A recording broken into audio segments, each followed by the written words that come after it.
SNY is brought to you by Toyota. Toyota's national sales event is on. Toyota, let's go places.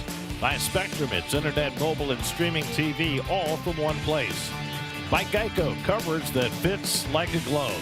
And by the New York Lottery, you could win a grand prize of $40,000 with the Swing for the Fences promotion. Enter with the New York Lottery app today.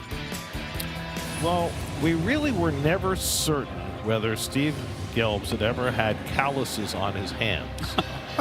So we figured we'd put him in a position to find out whether manual labor was something that he could handle. And what better than to join the Citi Field grounds crew with all the tasks inherent in getting the field ready for play. Steve, have you punched the time clock? How many hours have you put in so far?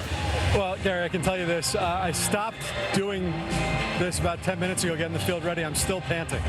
I've lost a full belt size, a belt loop size. I've been doing this job for about 13 years. This is the first day I've ever worked. These guys are amazing. These grounds crew members are amazing. There are 3 shifts. Some get here as early as 8 a.m. They're here from 8 to 7. Then there's a shift from 10 to the end of the 5th inning or the 6th inning. And then there's one from noon through the end of the game. It was fascinating actually watching during batting practice. They watch the ground balls during BP just to make sure there are no bad hops. They're that focused on making sure the field is true, and they'll go and they'll fix the most minute thing. And then, at 6 o'clock, that's when the real manual labor starts. I feel like I picked up about 150 pounds worth of just equipment, bringing it over to the truck. I helped through the lines. One really fascinating thing, if you take a look at all the bases, I had to put the bases in. They put the bases down based on where the MLB logo will be most likely shot by the camera. So the first base, the MLB logo is facing home plate. The second base, the MLB logo is facing first base, thinking about, maybe a steal. Third base, it's facing home plate again, because that's probably where the camera angle is going to be. So a lot of little things, so much to get into, and I'm sure we'll have time, not just today, but over the next week or so. I am not finished today, by the way. After I get off with you, I'm going to go back, be with my boys in the grounds crew, and I will be going on the field with them, raking the field after the 3rd inning. If there are any bad hops, don't blame me. I did it perfectly, Gary. Well, you got quite the sweat going so far. You might want to, shower and come back and put on some fresh sunscreen. Steve Gelbs, manual laborer. First pitch from Citi Field coming up. We gotta bring it home. At home, amazing isn't just a word. And welcome to Citi Field. It's passion. The Padres, who have the highest OPS in baseball since the All-Star break, a complete turnaround for them. Luis Rengifo was released by Milwaukee earlier this year, off to a hot start. Luis Campusano has come back from injury. And then all the stars, Tatis and Machado. Ty France having a great year. That's the test for Nolan McLean. Fernando Tatis Jr. leads off. And Nolan's first pitch of the night is a fastball in for a strike, and we're underway. Tough luck loss in his last start. You see the Toyota numbers, only gave up 1 hit, but it was the Albies home run. To tell you how good is curveball right now, last 4 starts, hitters are 1 for 17 off that pitch. Line drive right back to McLean, who snags it for an exciting first out of the ninth. Look what I found. A bullet right into the leather. Boy, at first I thought it hit him. Oh, no, he had it. He caught it right in the webbing, too. It didn't capture him in the palm. Right in the webbing. Sweet. First hit of the game now against McLean are now 1 for 22. And 1 for 28 in his career. Jake Cronenworth takes a strike. Nolan McLean, by the way, is #1 in baseball in defensive runs saved among pitchers. So it's not surprising to see him field his position well. Cronenworth having a career low year. His OPS lower than it's been in any season in his career. Now in his 7th season with the Padres. And he loops one into shallow center. That's going to fall for a base hit. So Cronenworth might have broken his bat. He dumps a base hit. And your Genesis Metropolitan defense, you got Ewing switching back to left field. Remember, yesterday was Luis Roberts' first start out in left field, major league start out in left field. bend and course with right, with his big strong arm, which he displayed yesterday. It's a ball game as well. Alvarez behind the dish. And Luis Robert in left field yesterday never had a single ball come anywhere near him. Manny Machado fouls one at the plate. I mean, not a base hit, not a fly ball, nothing. And when caught Alvarez right in the jaw. Oh, that got him good. When this happens, it makes me feel like for these catchers at times, it's like they get in car wrecks every once in a while. All that padding and you still get jolted and jarred. Bell gets wrong, as they used to say. Plate umpire Chris Siegel giving Alvarez time to feel better. Always been surprised that some catchers don't wear mouthpieces to try to mitigate some of the shock that happens when it hits your mask. Luis Torrens commiserating from the dugout. I've always thought when the trainer comes out and says, "How do you feel?" How do you think I feel? He just makes that jaw muscle on both sides just tighten up too. The mandible, right? Rattle your cage. Yeah. He's okay.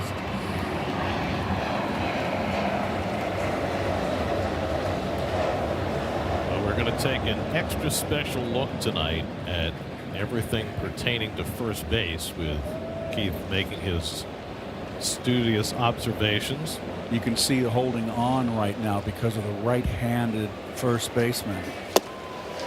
That you can't really do what I did, which was basically have my left foot on the foul line, or even in foul territory, until Whitey moved me off, and my right foot, both were going parallel to on the baseline.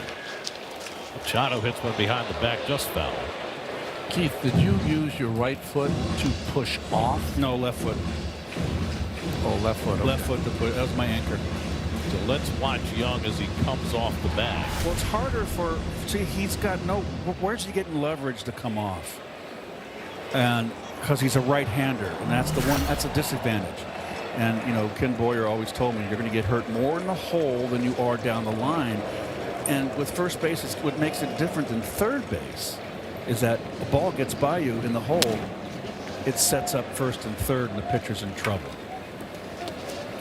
So I used to always like to come off as much as I could. And, you know, the left-hand hitter, I would have my second baseman just call my first name after the pitcher broke the belt. It was an off-speed pitch, so I wouldn't come off as much. 1-2 to Machado.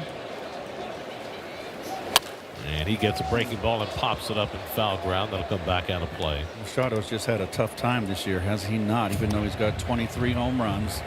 Especially against the secondary pitches. His OPS against non-fastballs this year is .501. It's the fourth worst of any qualified hitter in the majors. And you can see McLean's throwing him a steady diet of breaking balls. And then comes with a fastball, and Machado hits it down the right field line, and that'll go foul. That's a good pitch right there, just to keep him honest. Don't be ducking out, but leaning out over the plate. Manny Machado just turned 34 years old. He has 2,165 hits, and he's got 7 years left on his contract. That would make him a pretty good candidate to get to 3,000. Also has 392 career home runs. McLean comes inside with the changeup, which is a pitch that McLean did not throw a single one of in his last start against the Braves. After that one, I might not throw it again either. Against right-handed hitters, you have to be very careful with any kind of changeup, kick change, circle change, because the right-hander, all they have to do is catch that ball out front, and you're rubbing up a new one. Well, McLean's changeup has been hit pretty hard this year. That's why he's lessened his usage of it. Throws the sweeper, and this one's fouled off the right side, and Young will run out of room. He's lucky he was tardy on that. That one was hanging right there. Keith, that was a simple pop-up to the bench. You always say what? You get to the bench as quickly, or the dugout as quickly as you can. It makes it a little easier to work back on the field. And it was infinitely more difficult at Shea because it went down and there was no guard railing in front. The railing has really changed everything. Yep. And McLean almost picked off Cronenworth. McLean's already got 3 pickoffs this year. That's his favorite move, the first. Ball at his side, and he doesn't even come to the set position. He just breaks from there. That's his quickest move. 8th pitch of the at bat coming to Machado, who was 0 for 3 against McLean first time around in June.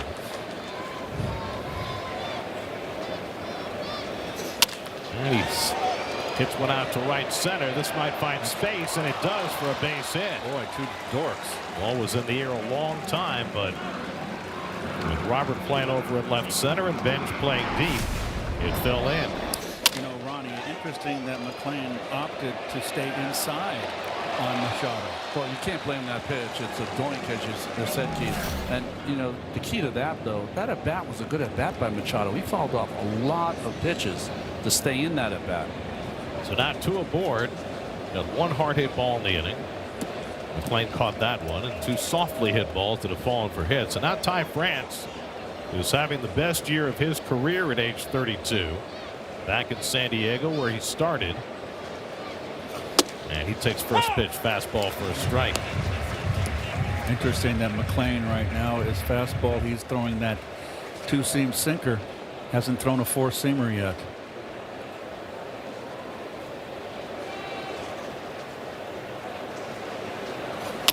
France punches one to right center. This one's falling fast, and that's down for a hit.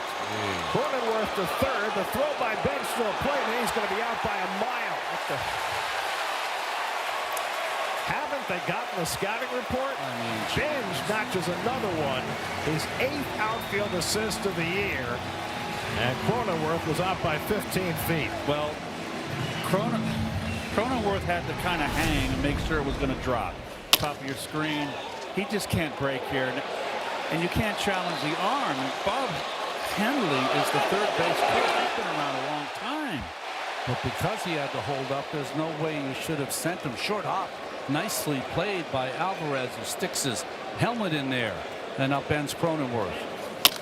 I mean, you got to hang. He's doing the right thing. Now, nothing you can do. You got to stop him there. You just got to stop. Especially with a red-hot hitter coming up and Merrill behind him. That is just so a big break for the Mets. Now Jackson Merrill, who got off to a miserable start this year, and he has been raging hot. Last 27 games, hitting .353 with a .1068 OPS. And once again, Ronnie, Benj so accurate with the arm. Hit the cutoff man. It's part of the sinker, and it's 0-2. I think it's part of the straight games now with an assist for Ben. Yeah, part of the maturity. In the beginning, he was kind of wild in his throws, but he is just relaxed and really settling in. Yes, of course. 0-2 to Merrill, and he jammed him with that sweeper, and it's still 0-2.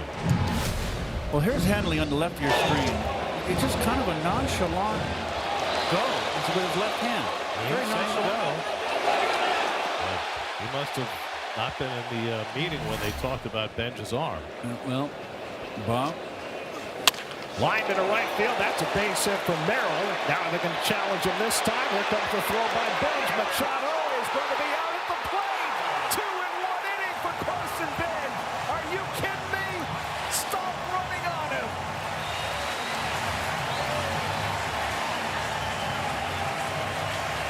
One of the great defensive weapons in all of baseball, the right arm of Carson Benj. He notches 2 outs at the plate in the first inning alone. Well, you got to send him there. This was not Henley's fault here. You got to send him. Ooh.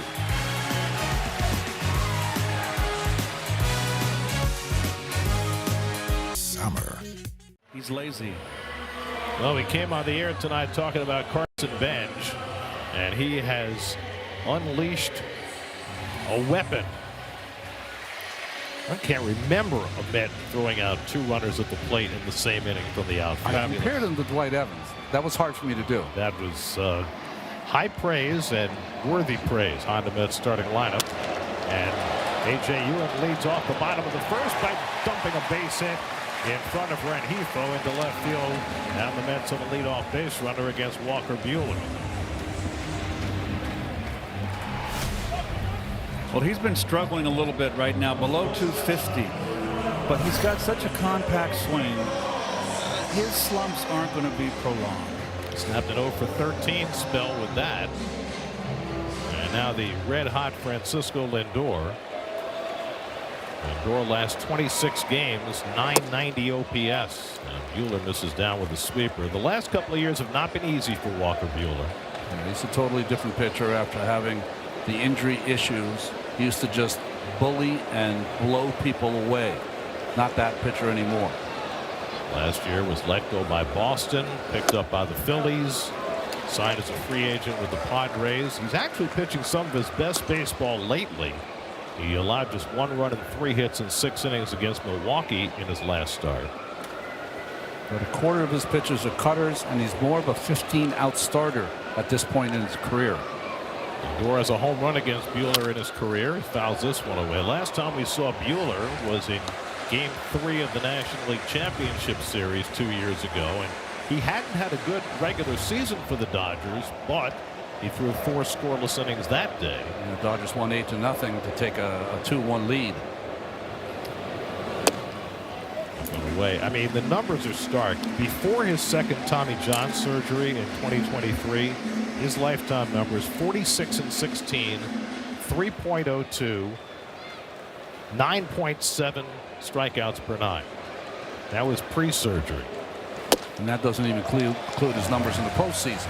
That's going to be a strike. The catcher is challenging the ball call. That hit the top of the strike zone in the corner. This is a strike. San Diego has 2 challenges remaining. And you're correct, although we didn't see it on our screen. No. It was a strike. So now it's 3-2. Take my word for it. Are we not showing it anymore? So Buehler, since that second Tommy John, 18 and 18, 5.02, 7.3 strikeouts per 9. Just a completely different guy. Ewing takes off, and Lindor takes it low, ball 4, and the Mets have the first 2-man on. Your Padre defense brought to you by Omumu. You've got the 2-time, it looks like a platinum gold out there in right field. Remember, Tatis earlier in the year was playing some second base. They pushed him back in right field, where he's just stellar with another great arm in right field. You got Ty France, who's a Gold Glover, I believe, in Minnesota. Got that Gold Glove at first base. But it just goes to show you, particularly at Citi Field, the deepest part of the corner outfield is right field. You've got to have a strong arm right fielder. There's Bo Bichette, 3 for 3 yesterday.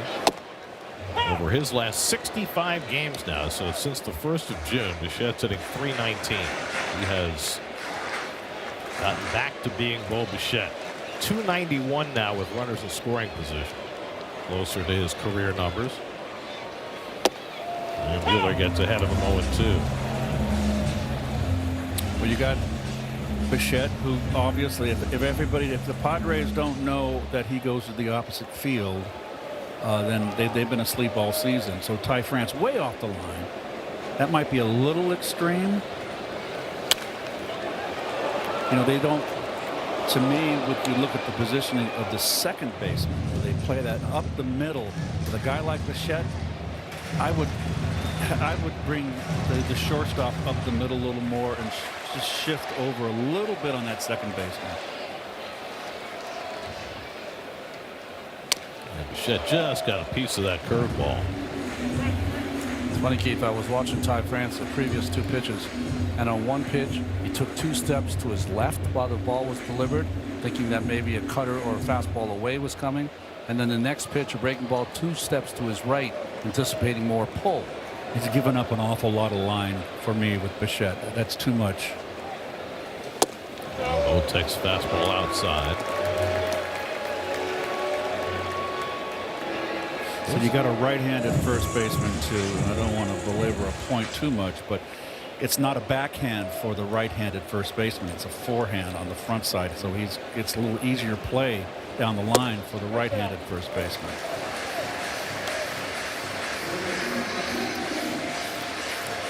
France won his first career Gold Glove last year in the American League. Split his year between Minnesota and Toronto. That guy won 11 of them. 2-2 coming, and he punches one foul off the fist. There was a long time this year when the Padres basically had two starting pitchers, Walker Buehler and Michael King, because they have guys like Nick Pivetta and Joe Musgrove and Lucas Giolito on the shelf. That's why they went out and got Robbie Ray and Casey Mize at the deadline. Mize pitched a gem yesterday in Cleveland. Ground ball to the right side And past France and past Cronenworth, and that'll bring in a run. On to third goes Lindor, 1-0 New York. A seeing eye single for Bo Bichette. He continues to thrive, and the Mets take the early lead. And Lindor aggressively going first to third. Now, if you had the second baseman over a little more, as I mentioned, he's going to make that play. He's almost got there. You're leaving too much of that right side of the infield open for Bichette. I'm surprised Cronenworth did not dive here, guys. You know, you want to dive and keep the ball in the infield if you can. Keep that run from scoring. Well, that's 5 hits and 5 at bats for Bichette going back to Saturday. And now Buehler's having a pitch comm issue. Gives us a chance to tell you about Carson Bench and his arm. Love it. 3 straight games with an outfield assist. The last Met to do that 25 years ago. Alex Escobar in 2001. Did Escobar have a good arm, Derek? Escobar was a 5-tool player. Never quite panned out as a Met, but he was one of those guys. Yeah. Bench had his 18-game on-base streak snapped yesterday. First and third, nobody out, and he takes a fastball strike. And he's now got 9 outfield assists, 4 in the last 3 days, and he's moving up on the leaders. Still trying to find the last time a man threw out 2 in 1 inning. That slowly hit to Machado. He'll make the play to first just in time. Lindor held at third. Bichette advances to second. I was surprised Lindor didn't come all the way down, because he literally could have come down another 20 feet. Follow him, because he can't come over and tag you. And as soon as you see him throw, you can go. Now, if he fakes throw to first, then he could get you. Could happen. Well, if the shortstop covers third. Yeah. So that's the first out of the inning. Now the Padres are going to bring the infield in, and Luis Robert takes a big hack at a cutter, 0-1. It's an unusual play, so you don't know what to do. But if he had come down another 10 feet, Yeah, he's kind of sidling back too. It's one of those plays that's not scripted on a chalkboard. you're right. And Buehler gets ahead on Robert, 0-2. Luis Robert, last 8 games, hitting .333. He's got 2 in scoring position with 1 out. Infield in. Robert has had trouble all year with that high fastball. And there you saw the catcher lift his glove, so that's how it looks like they're going to attack him. Luis Campusano doing the catching. He is the more offensive-minded of the Padre catchers.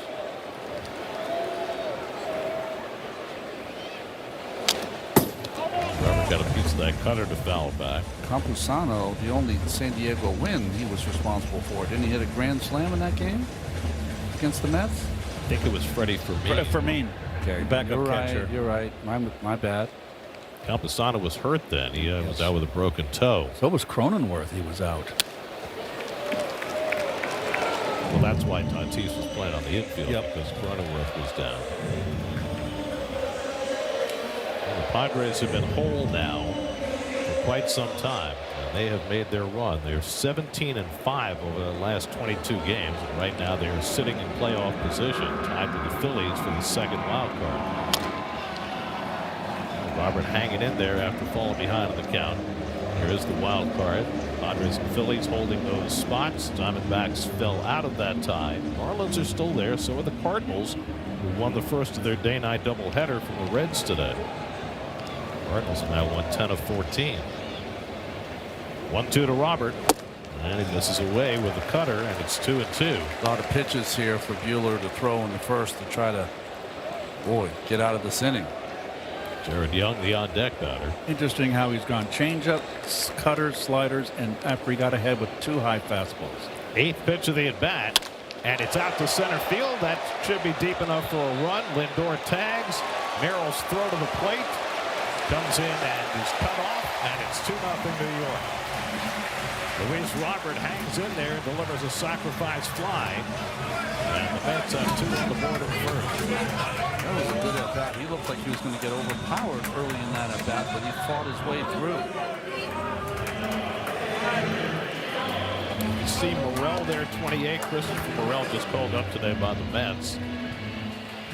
And with a lot of power, showed it with the Cubs a few years ago.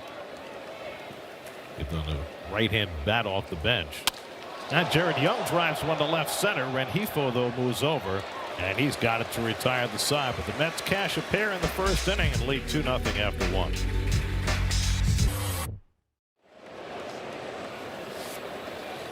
Nolan McLean's take to a 2-0 lead as he goes back out for the second inning. Luis Campusano has been a red-hot hitter since coming back from the injured list early July.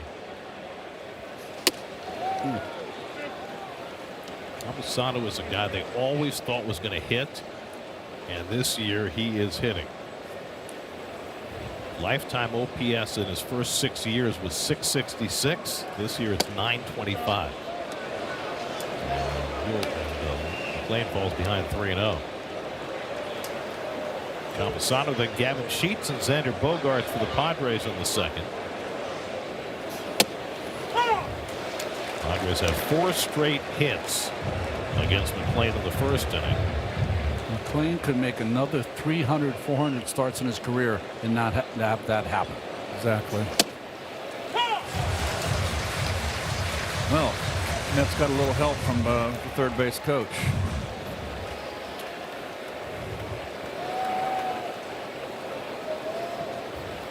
Three-2 coming.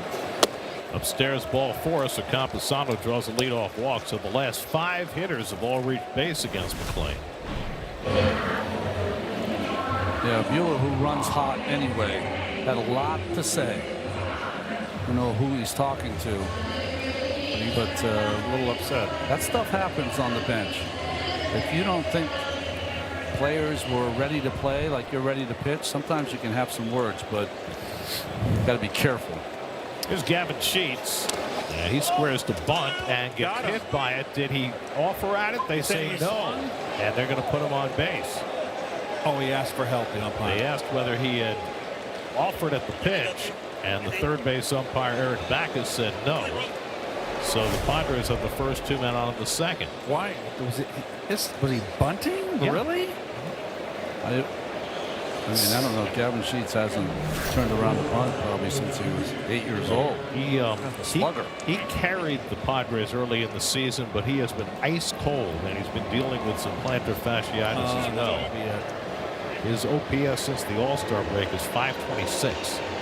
So that's why he's bunting. So here's Xander Bogaerts. So that's 6 straight Padres have reached base against McLean, and yet they have not scored. Crazy. Bogaerts sitting 8th in the order, takes up and in for ball 1. Yeah, McLean's underneath his pitches right now. That's why the 2 seamers were kind of running high, and that cutter almost looks like it's rising as opposed to cutting across the plate. McLean facing Bogaerts, who's having his worst offensive year in the big league. Boy, That's a borderline strike. got a big strike zone. Bogaerts now in his 14th season. He's got a 653 OPS. He's never had a lower.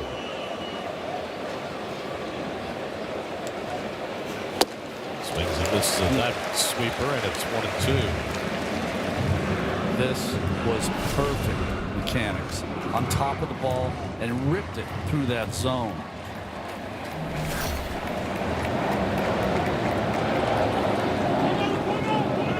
I love that last shot from behind the catcher of that pitch. And you folks at home, you can see that circle, kind of a circle in that ball seams make, which the hitter better be able to read and identify it out of hand as a slider or a breaking ball. 1-2 coming. And he tried to stop, and he held the swing in time. Oh, there's Laz Diaz. Laz is the crew chief for this unit. Luis Rengifo, switch hitter on deck.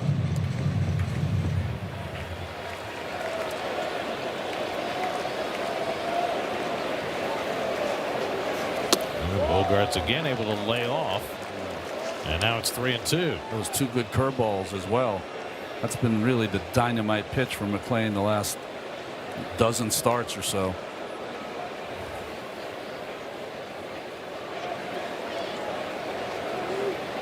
Three-two coming to Bogarts.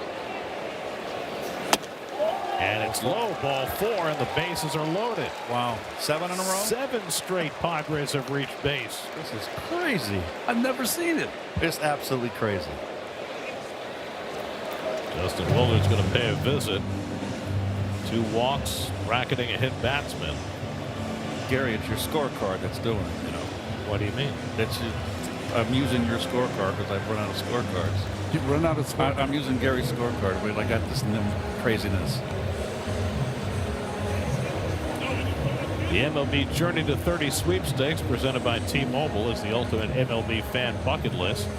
Visit MLB.com/Journey to 30 sweeps for your chance to win trips to all 30 ballparks. So we did our investigation, and Carson Petch is the first Met outfielder ever to throw out 2 players at the plate in the same inning. 65 years of Mets baseball. Wow. This rookie has done something nobody has ever done before.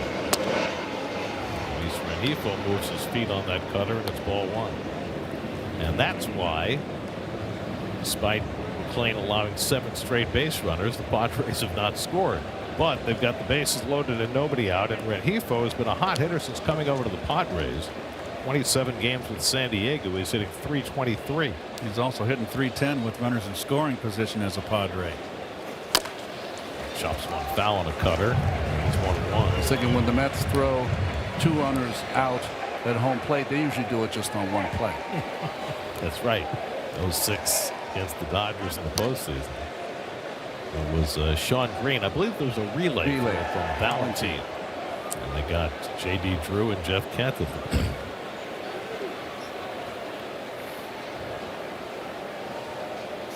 Now Rengifo swings through that cutter, and it's 1-2. I'm with you, Keith. Must have been a game plan. We have not seen the 4-seamer really come into play. No. A lot of cutters, a lot of 2-seamers. He can use a ground ball, too. Get the left-hand hitter to roll it over. And fields back all the way around. 1-2 to Rengifo. Back toward that breaking ball and missed with it. 2-2. When you get in these circumstances as a pitcher, you have to remind yourself, just like an infielder, I get a hot shot back to me, the 1-2-3 is in play. Campusano at third, Sheets at second, Bogarts at first. 2-2 coming, and Rengifo takes it high, and another full count. Third in 4 batters in this inning. Ronnie, he's really coming under the breaking ball. Really, really is. You want to stand taller if you can, not get underneath. 3-2 with the bases full. And he got a piece of it to stay in. McClain throwing a ton of pitches in these first 2 innings. He's about to throw number 40, and he's yet to get the first out of the second.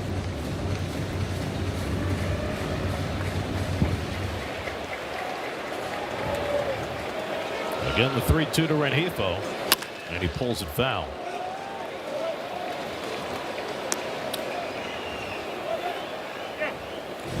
What happens sometimes when you're facing a red hot team is that you think it's because they've been getting all these hits, and they have, and all of that, but you can see by every single one of these at bats, they've stayed in, they've fouled off a lot of tough pitches, they're seeing a lot of pitches.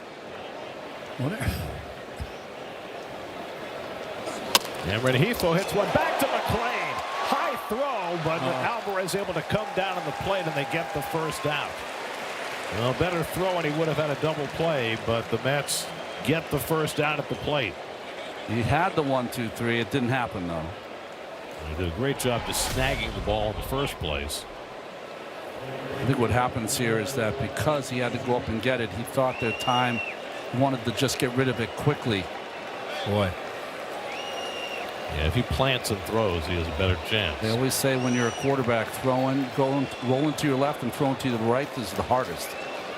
So the base is still loaded with 1 out, so that's 3 Padres out at the plate in the first 2 innings.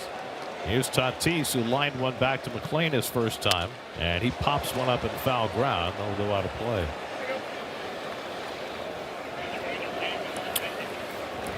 Well, if he can wiggle out of this one, he's Houdini. If he rolls a pair here, Dave Fried is going to have to go into the working overtime. Sheets now at third, not a fast runner. Bogarts at second, Rengifo at first. First base in on the grass. Everybody else back. And Tatis gets one in the air to deep left field. Back goes Ewing onto the warning track. Right at the wall. He's got room to make the catch. Tagging his Sheets, he comes in with the first San Diego run. Ballpark just big enough to hold it. Tatis settles for a sacrifice fly, and the Met lead is 2-1. Well, you heard the crack of the bat, folks. He was right on this pitch and was up in the strike zone enough where he got under it just a tad. Otherwise, that would have been a granny. So after all those base runners, the Padres finally played a run. And now McLean will try and get out of this inning with only the 1 run scoring. Jake Cronenworth hit a bloop single his first time up. And takes the backdoor slider for a strike, 0-1. It's such a long inning. You can see the big gasps for breath from McLean. His chest is heaving. Hit toward the hole. That's a base hit for Cronenworth. Bogarts to third. He's going to try to score. Here's the throw by Ewing, and he is out of the plate. Can you believe this? His buddy Carson Bench notched a couple on his belt in the first, and now Ewing gets into the act and throws out yet another Padre at the plate. Hey, you got to send them. Great tag by Alvarez as he gets it down on Bogart. Oh, I might. Whoa, he said. Marcus Semien leads off the home second in a game that has already seen some defense, the likes of which the three of us, as we were discussing between innings, have never seen before. Never. 3 outfield assists, 4 runners thrown out at the plate for one team in the first 2 innings. Run prevention. Semien down in the count 1-2. There you have it. Leading off in the home second, Polanco and Alvarez to follow. How much more do they have in their bag of tricks? Oh, they got more. If the pitcher stop giving up the hits, though, that would help. Think about it this way, too. 4 runners thrown at the plate by 3 rookies. Oh, right? That's a good point. Benj, McLean, and then Ewing.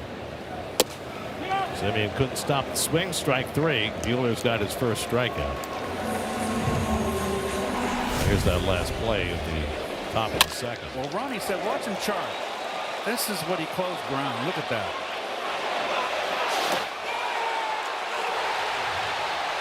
Boy, did he get his hand in before the tag? They didn't challenge, so obviously not. And I think, you know, the easy thing up here is just always to admire the arms of the guys in the outfield. We never give enough credit. At some point, you're catching a ball with your mask on that's bouncing with a 200-pound athlete coming on you. It's not easy. Yeah, that was a great play by Alvarez.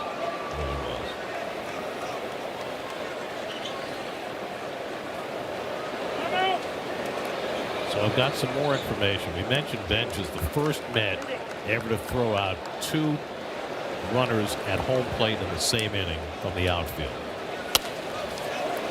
There's only one other Met who had 2 outfield assists in the same inning without an assist in between, and that was Bernard Gilkey in 1997. But those weren't both at the plate. Oh, there's going to be a ton of those notes. Dave's going to earn his money tonight. Polanco pulls one on the ground. Cronenworth makes the play 2 away. Well, at some point in the not too distant future, Carson Bench is going to stop getting outfield assists because they're just going to stop running on him. I'm surprised they haven't stopped already. It's the first time around the league for most of these teams. He keeps doing what he's doing right now. He might chase down Stewart, and I'm not kidding. for Rookie of the Year. Certainly, if you factor in the defense. I mean, Weatherholt's in that conversation too. He is, but I think he's above Weatherholt in my estimation. I'm not a homer. It's Francisco Alvarez. And he went around on that half swing. Well, last time we saw Alvarez was Saturday afternoon. He had the game-tying double in the 9th inning and snapped an 0-12 streak for Francisco. Buehler picks off the outside corner, 0-2. What game this has been. Unbelievable. 7 more innings after that.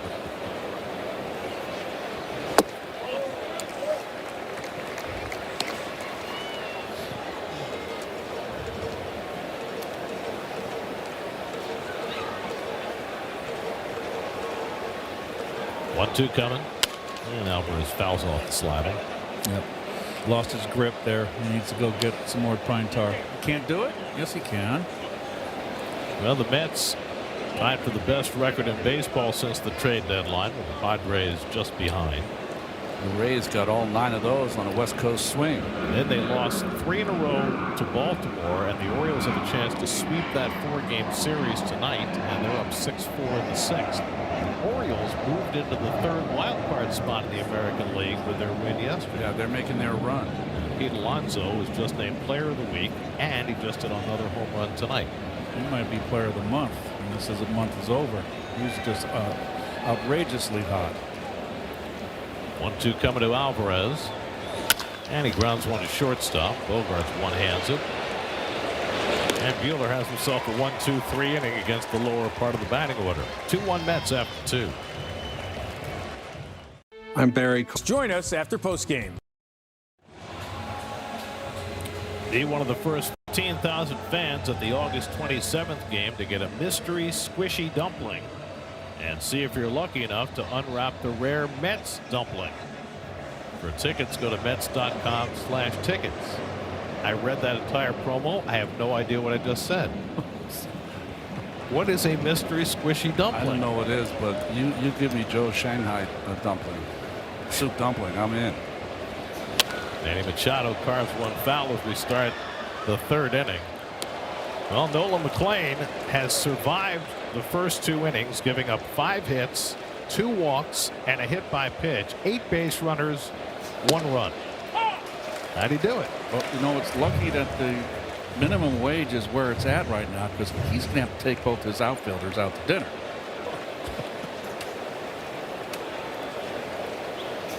Machado hits one back to McLean. Declines to run. 1 out. Was ever thus.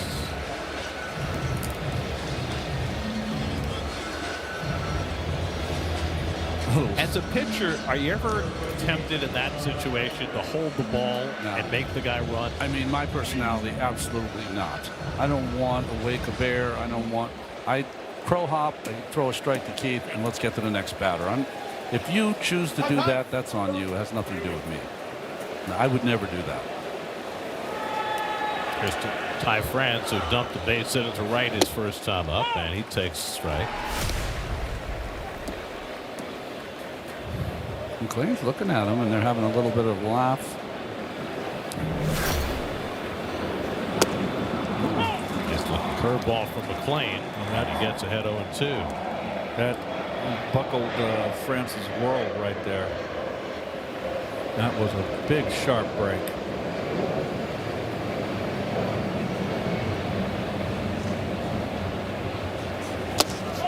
And did he go? He did not.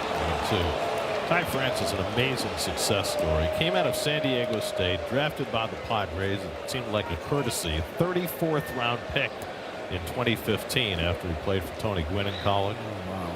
Made it to the big leagues with the Padres. He's bounced around since, and now right back in San Diego. He skies this one to left field, and Ewing should have room. He just missed that one. That got away with a hanger. 2 out.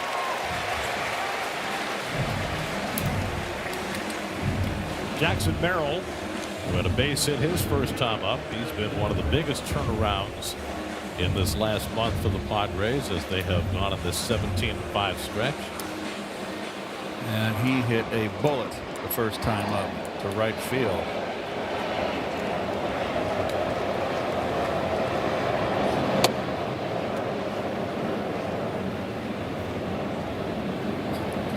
Merrill's still just 23 years old. He was the runner-up for National League Rookie of the Year 2 years ago. He skies this one into shallow left, coming toward the line is Ewing, but that'll be in the crowd.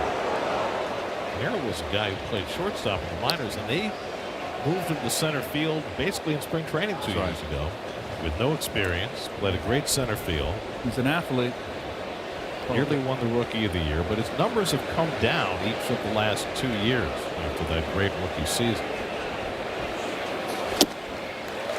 McLean came inside nicely with that cutter, and it's 1-2. They had this great player who was a shortstop. They just signed Bogarts to a long contract, so we got to find a position for him to play. Well, I mean, Tatis was a shortstop too. Yeah. They moved him to right field, and that's worked out great. Nice easy hop for Young, and a nice easy inning for McLean as he sets him down 1-2-3, 2-1 New York. That's got him back to 500 with their sweep of the Nats over the weekend. Well, Nolan McLean's had an adventurous first 3 innings. He has benefited from a defense that has done something that has not been done in at least over 100 years. We went back and looked, and since 1920, there's been no other team with 3 outfield assists at the plate in the first 2 innings of a game. I believe it. So that's at least 106 years. And between Benj and Ewing, they did something that no team had done before. Ewing had a base hit and scored a run in the first inning as well. It snapped an 0-for-13 stretch, and he fouls off Buehler's fastball, and it's 1-2. I mean, the first 2 innings, 5 hits, 2 walks, and a hit batter, and they scored 1 run. They could have blown the drawers off this game in the first inning. Lindor and Bichette to follow after Ewing. He takes low and inside.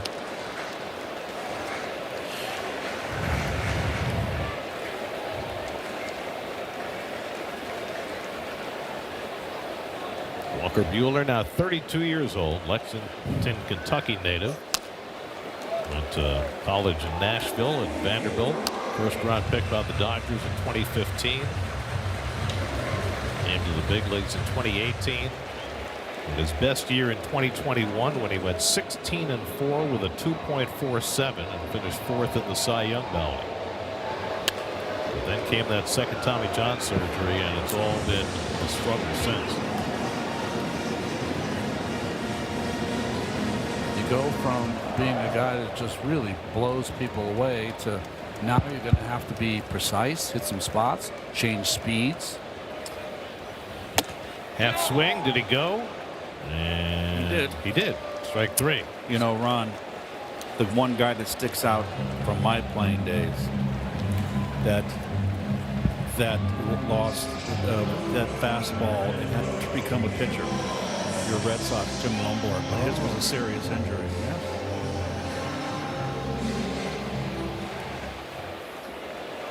So 1 out, and now Lindor, who walked and scored in the first inning. I'm wondering, Ronnie, you talked a little bit earlier in passing about Buehler's temperament. He was a guy who came to the major leagues not just with great stuff, but a cockiness that you don't often see. And I wonder, when you go through what he's been going through the last couple of years, for that kind of personality, how that would affect him. That's a great question, Gary, because it doesn't seem to work as well when you don't have the ability to blow people away. Now, definitely cockiness, but he was fire, man. When he went on the mound, you just knew you were going to get his best each and every time. And you're getting it now, but it's like he's learning his craft again. And think about it, in this generation of pitchers who are learning how to search for velocity, how do I find it, blow people away, a lot of swing and miss, and all of a sudden it's taken away. It's like the rug's pulled out from under you, and now you have to learn what everyone did 40 years ago. Lindor walks for the second time, and the Mets have a 1-out base runner.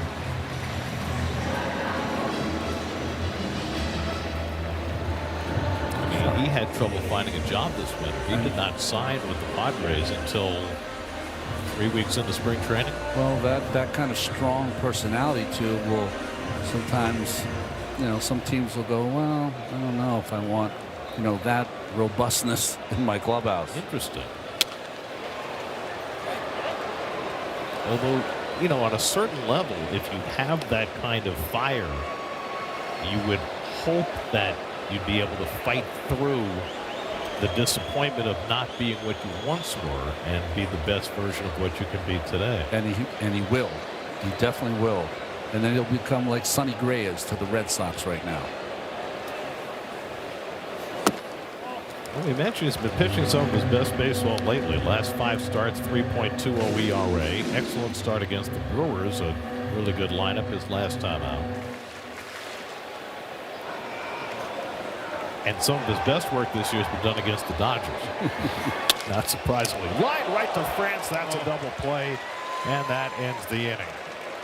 Nothing Lindor could do. 3 unassisted on the double play. We're going to keep it right here between innings because, after 3 innings in a major league ballpark, the grounds crew has work to do. They come out with rakes. They replace all the bases. And there's our guy. Guys, I just dropped the rake on my ankle. Oh. I mean, right off the bat. We should have sent you out there with shin guards, Steve. Bad hands. The hands were fine.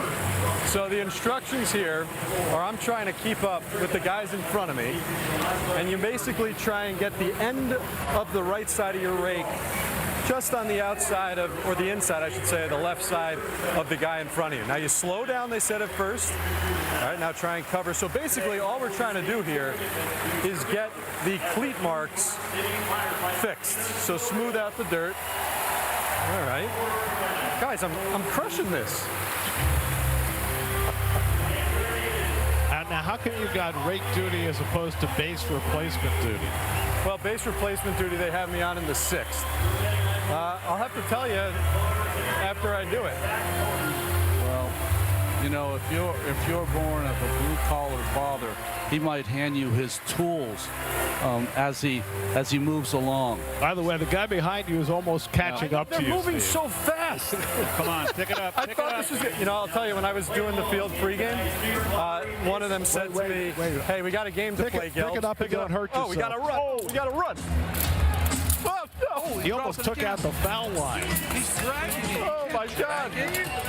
Guys. Now I got to bring it inside.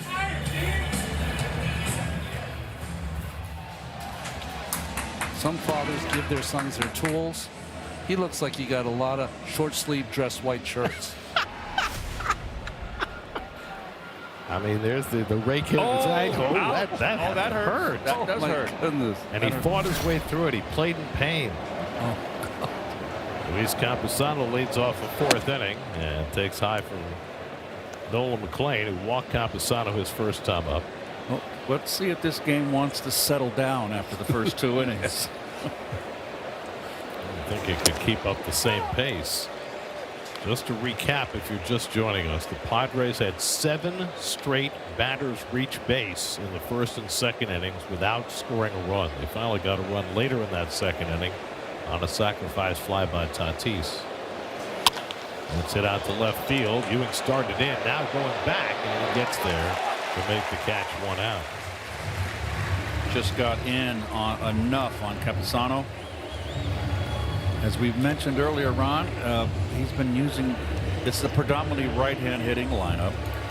6 of the 9 are right-hand hitters, and McLean has been throwing that sinker down in trying to get into their hands or get the ground ball. Gavin Sheets, who was hit by a pitch his first time up. But early in the season, when the Padres stars were faltering, Tatis, Machado, Merrill, it was Sheets who kept up the offense. And he lines this one, and it's knocked down by Semien, but he has no play. Looked like it was by him. Somehow Marcus got his glove on it, but he could not hold it. And it's a base hit for Sheets. Off the tip of the glove? Yes.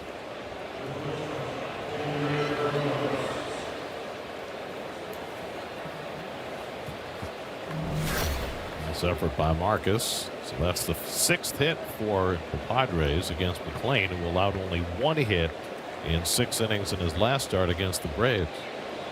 With Xander Bogaerts, who walked his first time. And he takes fastball strike. Well, there's Steve's ankle, gashed from his rake. Rub some dirt in it. That's all. Hey, I'm out there doing battle, guys. You should not be allowed down there. What are you talking about? You are in trouble. You're going to Somebody run some Neosporin down to Steve. Gary, I don't need it. Okay. You and I have a job to do this weekend, buddy. What's that? Oh. No, I'm out. You're out. I'm out, Ronnie. Okay. You know they've got a guy in Chicago. They call him the Sod Father.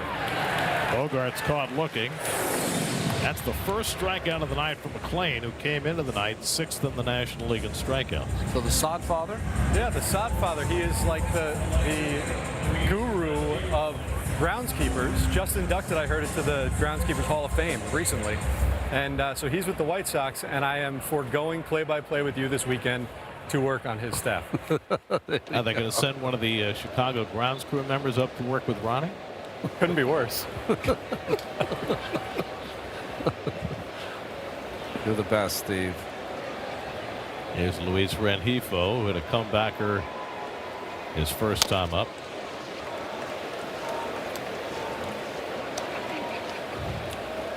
You know, guys, in all seriousness, it has been a fascinating education of all that goes into getting this field ready.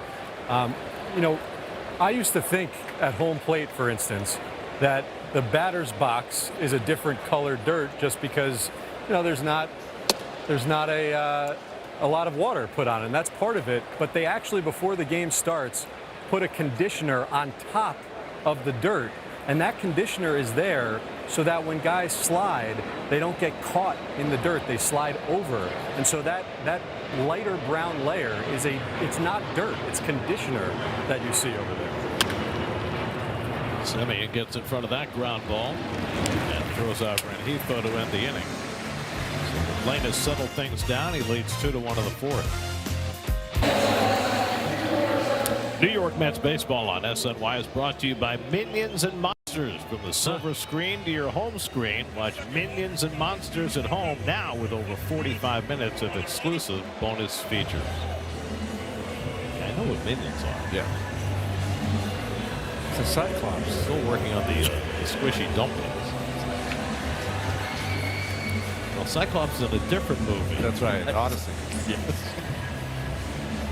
Okay. Carson Benj leads off in the home fourth. Benj was retired on a slow ground ball to Machado his first time up. Fights off first pitch slider, 0-1. Buehler already, even though it's the second at bat, he pounded Benj inside in that first AB.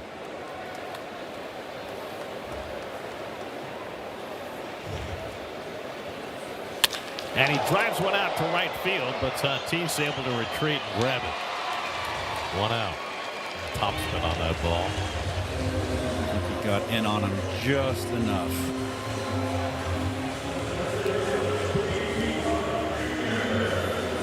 So 1 out and nobody on. Now Luis Robert, who had a really good at bat in the first inning, fell behind 0-2, fought his way back, and on the 8th pitch of the at bat delivered a sac fly to drive in the second Met run. It's going to be an interesting weekend for Luis. Oh, yeah, that's Going right. back to the south side of Chicago, where he spent his entire career before this year. So Luis had a fascinating day yesterday, right? Popped up and Cronenworth back. First ever game in left field. No ball was hit anywhere near him. I asked Andy Green, I said, can you divine anything by watching how a guy moves on swings and on batted balls just to tell whether he was comfortable out there? And he said, well, I wasn't watching that. But our outfield coach, Gilbert Gomez, he was watching. And he said Luis is going to get back-to-back games in left field in the next few days. And we'll get a little better read because, you know, the likelihood is something will be hit to him. Yeah, I would think so. I bet you he gets game 1, though, on Friday night in center field in Chicago. Jared Young flying out to left his first time up. Certainly has plenty of familiarity with that yard. rate field. Rate field. Well, it used to be guaranteed rate field. And remember when they first changed the name? The emblem was an arrow pointing down. That's right. Not a good thing for a baseball team. So it's not guaranteed now. It's just rate. Well, it's the same rate, but without the arrow. Without the guarantee. No. You'd have to ask them. It was funny. I was trying to make a car service to leave there on Sunday after the game, and I didn't know what it was called. So I was trying to find out what the field was called. Comiskey. Just say 35th and Shields. There you go. Comiskey Park. Looked like a racetrack, horse racetrack when I went there as an Indian. The exploding scoreboard. All the green color on the outfield, left field fence ran all the way out. It didn't bow, it was straight angle out to center field. I love that yard. It was great. Tiger Stadium was great. Some of the old ballparks that I miss. There are others that would never lament, like, Old Busch Stadium and Riverfront and Three Rivers and Veterans Stadium, those cookie cutter round ones. Yeah, when you think about Tiger Stadium and the other real old ones that you like to go to, you're kind of sorry because Fenway Park and Wrigley Field have been able to do enough to keep those beautiful ballparks. What was it, 440 to center field and Tiger Stadium? Yeah. The overhang in right field, too. 3-2 to Young with 2 out. Jared bounces that one down to first. Short hop nicely by France. That's why they hand out the goal. Side retired. 2-1 Mets after 4.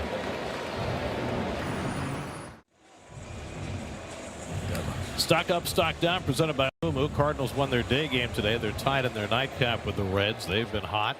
So is Pete Alonso. He's got another home run tonight. The Yankees not only have not been scoring, but they got a big blow. Just announced Max Fried is going back on the injured list. Bone bruise on his elbow. That's not good. No. Fernando Tatis drove in the San Diego run with a sac fly in the second. Third time around the batting order now for McClain. Picks off the outside corner with a sinker, and it's 1-1. Jake Cronenworth and Manny Machado to follow against McClain, who had to work awfully hard the first 2 innings, bailed out by his rookie teammates in the outfield. That's a good curveball, and he gets ahead on Tatis, 1-2. 3,361 average revolutions per minute on McClain's curveball. Okay. I wish they could be compared to the great curveballs of the past. It's just a shame. Well, all we can do is compare to the curveballs of the present, and he is far and away the best spinner of the ball. Swing and a miss. He blew him away with a fastball after setting him up with the breaking balls. Second strikeout for McClain. I think anyone that has a spin rate like that, and no one else does, I bet you if you gave that hand gripper where they can measure how hard you can grip something, I bet you he would be off the charts because you have to have really strong hands and strong fingers to deliver that kind of RPM spin. He must have been great at throwing a spiral when he was playing quarterback. Well, you remember Steve Carlton used to put his hands in the rice bags. They have to make his fingers and hands stronger. Yes. Yeah. Steve Carlton had great spin on his breaking ball. Would you call what Carlton threw a curveball or a slider? I swear it was a curveball, Gary. I mean, everybody called it a slider, but it looked more like a curveball. It was started at my ear and was down and away, and that's a 1-7 breaking ball. Oh, in those days it was a little less opaque. I mean, if you threw a 12-6, that was a curveball. Anything other than that was a slide. Yeah. And nobody had invented the term sweeper. Kick, got a kick chain. Cutters. 0-2 coming. And Cronenworth with a weak hack. That's what we call a sword in the vernacular. Sword? Sword. That is Friedman calls it a sword. I think that Cronenworth's going to delete this one. I don't want to look at it. Whenever I see that, it reminds me of what would happen if you were in your pool and you swung your bat. daylight and $1 short. Here's Manny Machado is 1 for 2, taking all the way. First pitch curveball misses.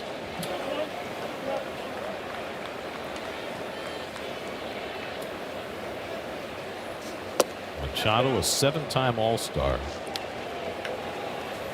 It'll be interesting to see what happens with the Padres going forward, because they have 3 of their players signed to such long contracts. And, you know, for Machado and Bogarts, they're both well into their 30s with 7 years to go on each of their deals. And Tatis a little different. He's younger.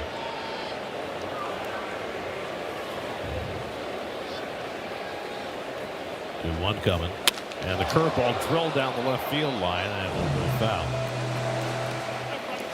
Well, Manny Machado came out of Miami and is an instant star at shortstop with the Orioles. Later moved to third base. And signed that huge deal with the Padres. Now in its 4th year. 392 career home runs. 217 as a Padre, more than anybody else. He's been with the Padres longer than he was with the Orioles. That always seems crazy to me.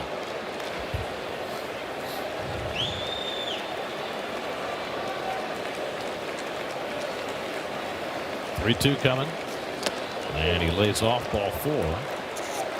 That's the 3rd walk issued by McClain.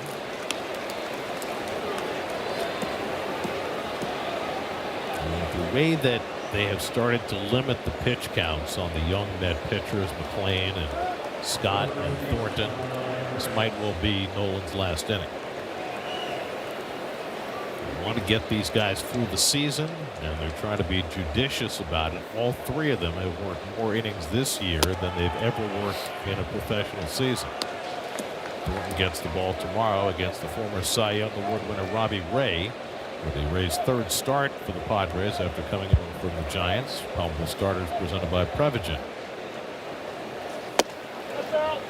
Gary, I think you're right. I think if the decision has to be made on the bench, are we going to hold him here and not push him the extra inning? That's what's going to happen over the next probably 6 starts for McClain.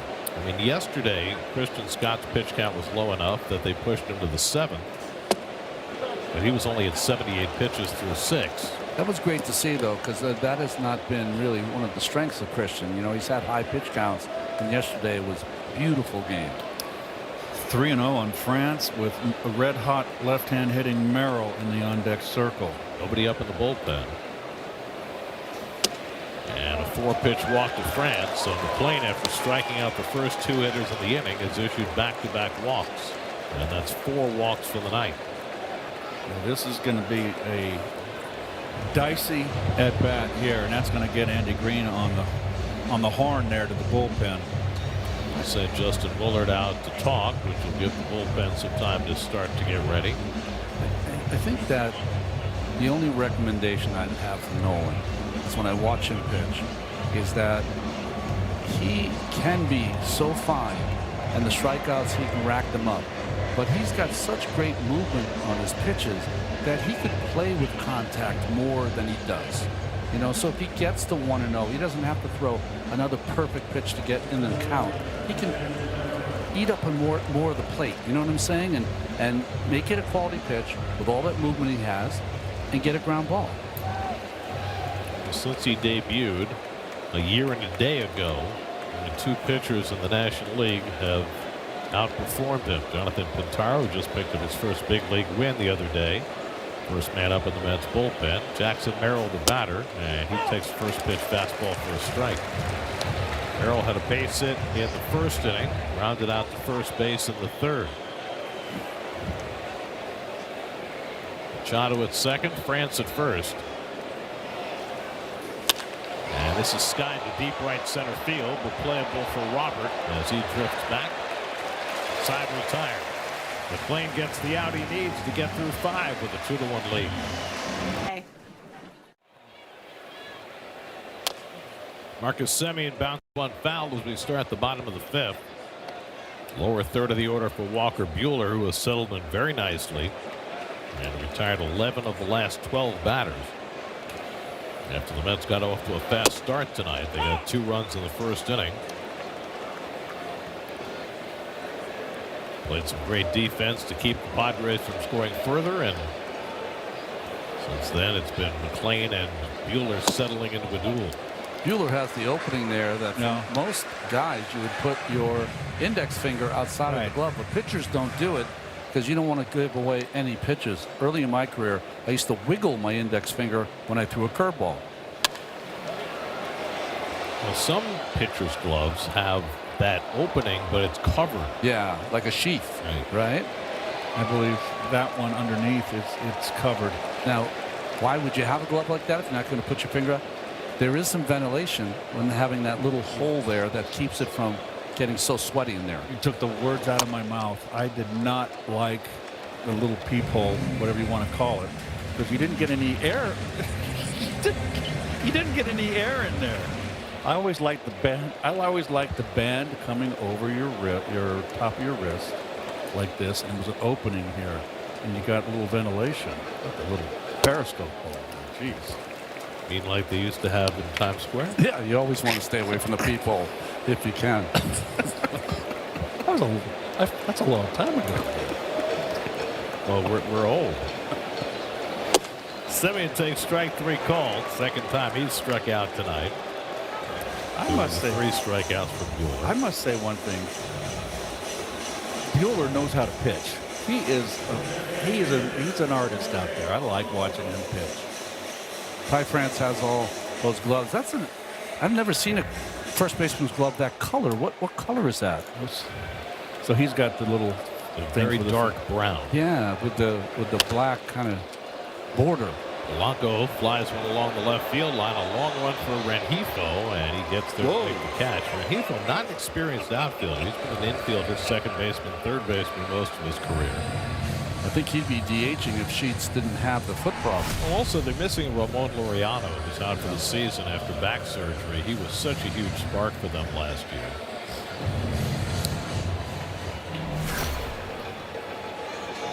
So 2 out and nobody on, and now Francisco Alvarez.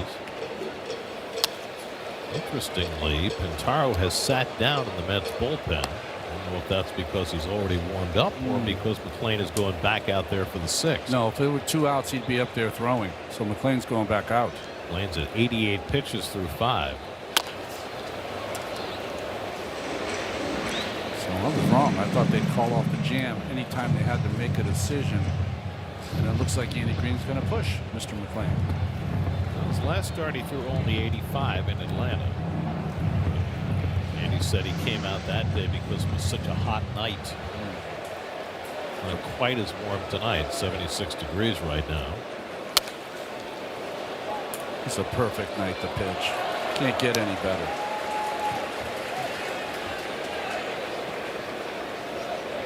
By the way, that is a great road uniform. Yes. That is such a beautiful. You like that? Yep.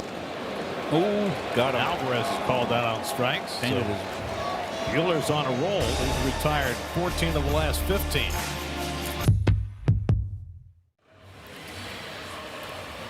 From Queens to the Bronx, and don't forget Bayonne, our team of baseball insiders has all the hot takes on the latest Mets and Yankees news on Baseball Night in New York, weeknights at 6, only on SNY. Well, Nolan McLean back out there for the 6th.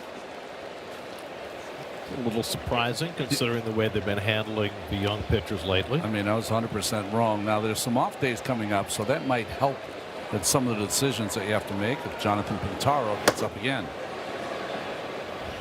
Luis Camposano leading off in the 6th. Camposano has walked and flied out. 27-year-old from Augusta, Georgia. Just down the road from where they played the Masters. You ever been there? I have not been there. No, I've been a. You haven't? I was invited one time when I had just started to pick up golf, and I was just deathly afraid of going there and shooting 120. So I just didn't want to do it.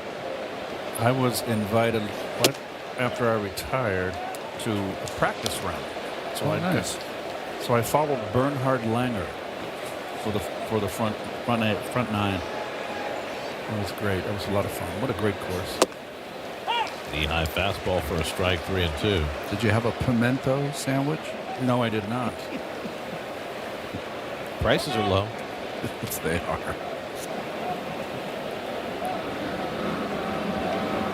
McLean's already walked 4 tonight. Struck out only 3. Pisano pops one up. Young retreats. 1 out. Jonathan Pintaro continuing to throw in the Mets bullpen.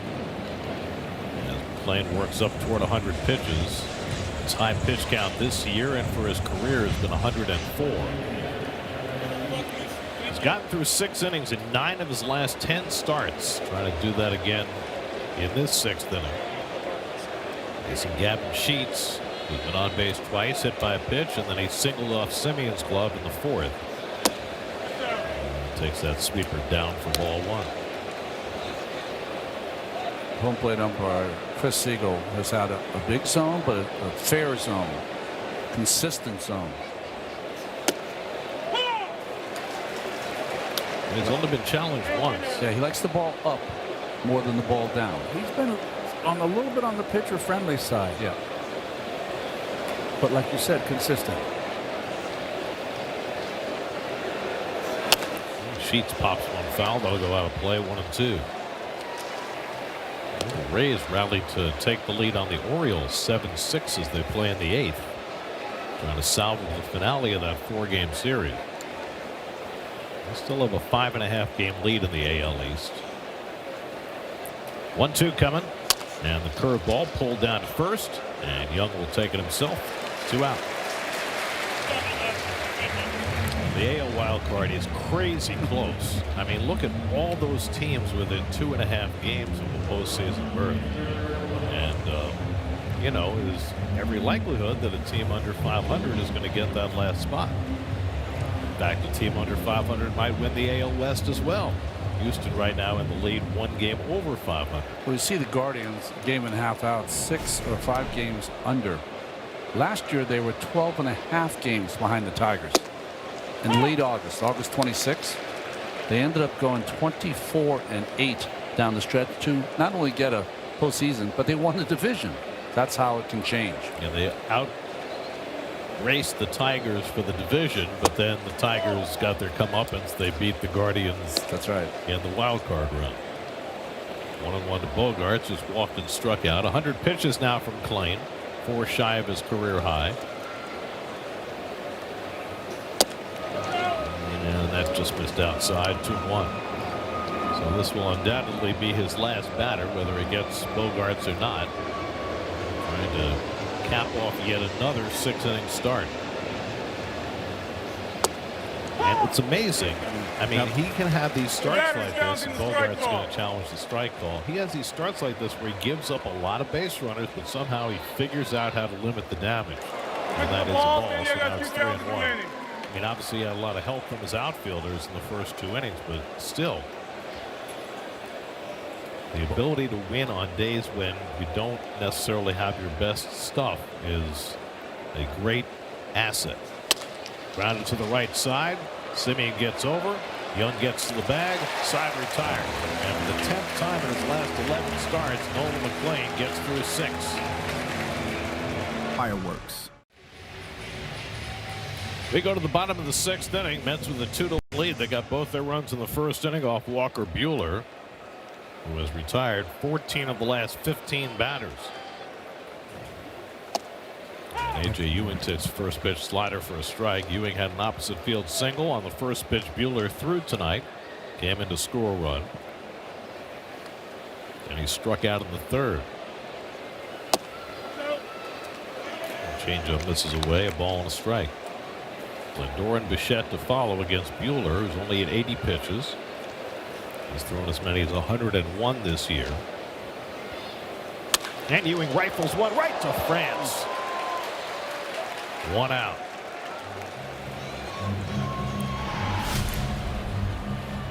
Watch France here, just pure reaction here. Bullet train to France. Through the channel. Agatha Christie. Cal Hart, the lefty, up in the San Diego bullpen. Their bullpen is great. You don't want to be behind late in the game against them. Lindor flies one in the shallow right center. Angling it is Tatis, and he slides and makes the catch. Two-time platinum glove winner. Tatis covered a lot of ground to make that play. And made it look easy. There's not a better athlete in the game. We have seen some right field play tonight, haven't Yes, we have. Oh, look at it, and just popped up like it was nothing. Yep. So that is 16 of the last 17 retired by Buehler. Bo Bichette had an RBI single in the first, and he lined into a double play in the third.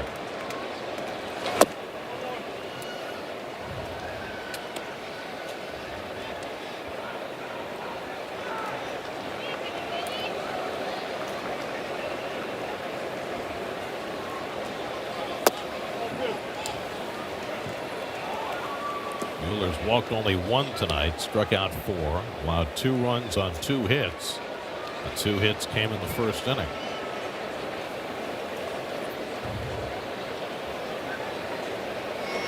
And now 3-0 to Bichette.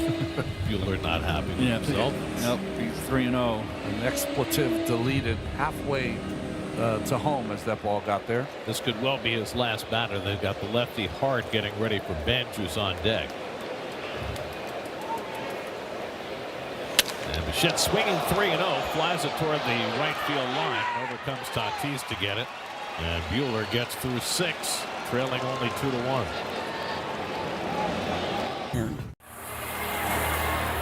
Right here. Well, there's the newest Mets ground crew member, Steve Gelbs, straight from his base changing duties. That one much smoother. Now he's got to rake that up because there's some excess dirt there. So you're raking it up, Steve. He scoops it and he just spread it a little bit. One more time. One more time. There we go. Beautiful. Raul said it was beautiful, guys. Raul is my man. All right. Hey, I'm hired. Raul, can I give this to you? They want to talk to me for a second. I don't know why. Hi. They pound the bag for emphasis. Is the punching of the bag part of the routine? It is. So I was told you can do it 2 ways. You either punch the bag or you put your knee down on the bag. By the way, let me introduce you to Raul. Hey. Raul's my guy. The only time I got hurt today was when I wasn't with Raul. Raul, say hi to everybody. Hi, how is it? Oh my God. Hi everybody, how are you? My name is Raul. I'm one of the grounds crew of the New York Mets. See, my job is harder too. Yeah, right? not bad. See, I got fumbled up a little bit. You did a great job, Raul. Thanks so much. Pleasure. Raul, Hey, the contract's in the mail. Yeah, but Steve, enjoy the grounds crew. You know what I was going to say, though? I mean, that is just one piece of it. The biggest thing that stood out to me about today, honestly, is how much camaraderie there is between these guys on the grounds crew, Bill Deacon's crew. It's such a great group of guys. There are 20 inside the stadium during games, making sure everything runs smoothly. And that was oh, that's fair. That ball landed fair. It came off the stanchion, stayed in play, and Rengifo has a base hit. Oh, Mets got lucky there. You don't know how that ball could have caromed and could have been extra bases. Well, you expect it to bounce into the stands, but because the stanchion that holds the netting is there, it hits that and stays in play.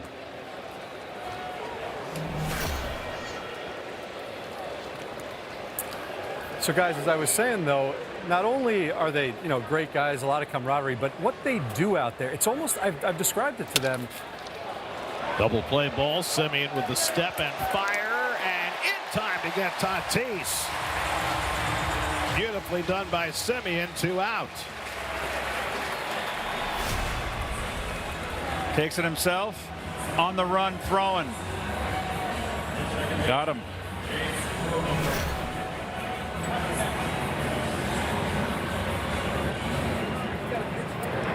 Guys, I'm going to talk really fast. They're like artists out there, truly. Like the tools that they use, string. It's very, very precision just by using their hands and what they see in front of them. That was the first takeaway. Second thing that's really interesting is you used to hear all these old stories about grounds crews doing certain things to the field based on the home team. I asked if that happens anymore. It doesn't. The only request that these guys give, and it's pretty much across the board, is that they want the infield to be fast. Everybody wants the infield to be fast. So they used to cut the infield grass at about 1.25 inches. Now it's 7/8 of an inch high, so that that ball moves pretty quickly.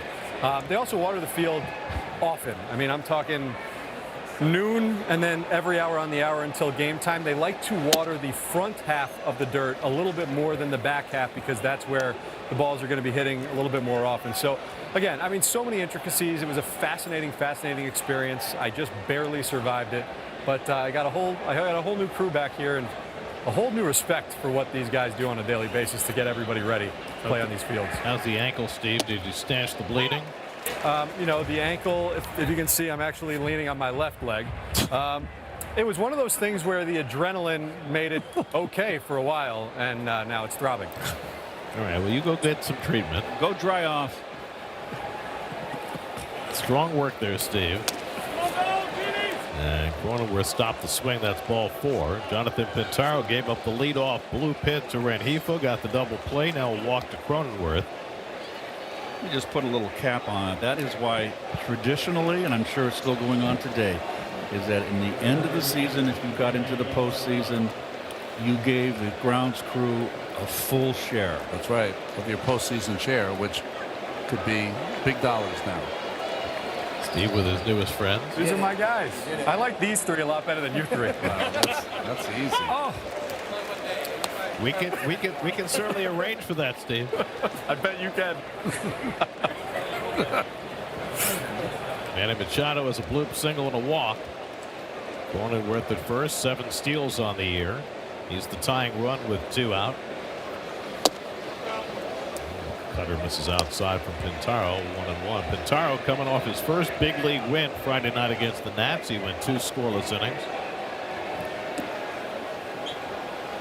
That said, 2 pitchers get their first big league win in back-to-back games. Pintaro Friday and Jeffrey Yan on Saturday. And by the way, today is Jeffrey Yan's birthday. He is 30 years old. Nice.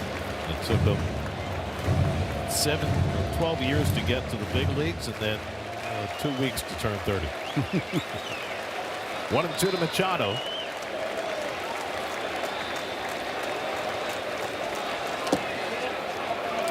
Bounces that curveball, but blocked by Alvarez. 2-2. Nicely done.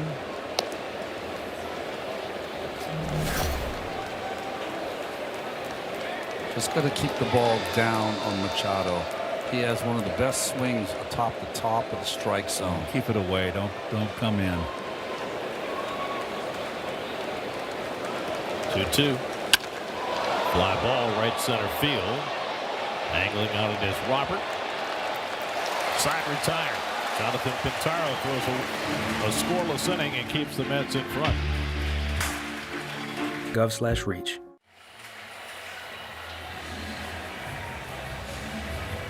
Go to the bottom of the 7th inning, and left-hander Kyle Hart comes on the pitch. Kyle Hart was on a roll, had a 14 1/3 inning scoreless streak, but that ended on Saturday when he gave up a run against the Guardians and took the loss.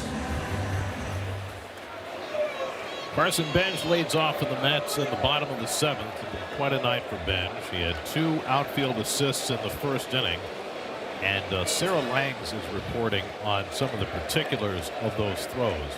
His first one that threw out Cronenworth at the plate was 99.9 miles an hour. That's pretty good, right? Let's punch the other way. Bogart's going to have trouble throwing him out, and he can't. It's an infield hit for Bench. The Mets' first hit since the first inning. Well, he gets tied up inside. And remember, in the open, I mentioned how he's able to fight off, alter his swing, and inside out the pitch up and in when he gets beat. Not a lot of hitters can do that. Now, that wasn't something that would be particularly proud of, but no, it's a line drive in the paper tomorrow. There's Luis Robert, who drove a run with a sac fly in the first inning. So the first outfield assist from Bench was 99.9 miles an hour. The second one, the one that got Machado at the plate, 103.9 miles per hour. 103.9. From his.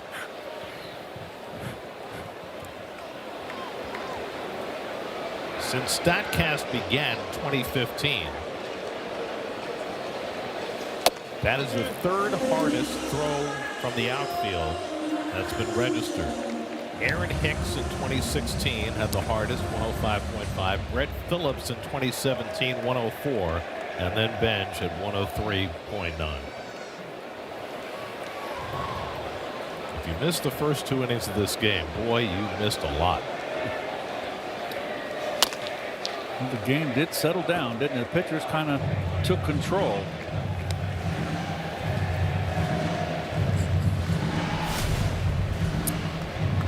There's France, who's also a right-hander, but see how he's coming off the line. You've got Robert is a pull hitter, likes to pull the ball. You want to get out as much as you can.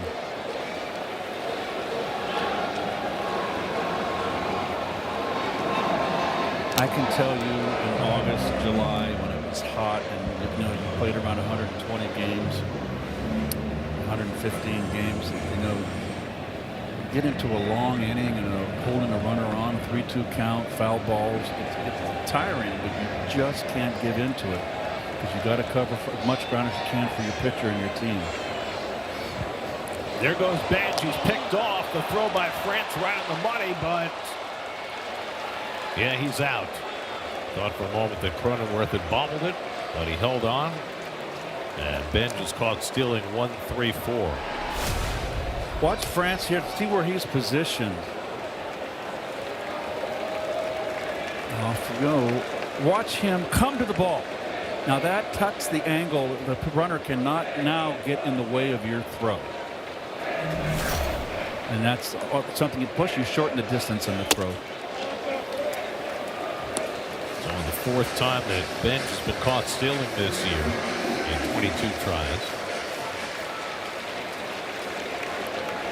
France leads all major league first basemen with plus 12 defensive runs saved this year. Rounded out to short. Bogarts has it. 2 out.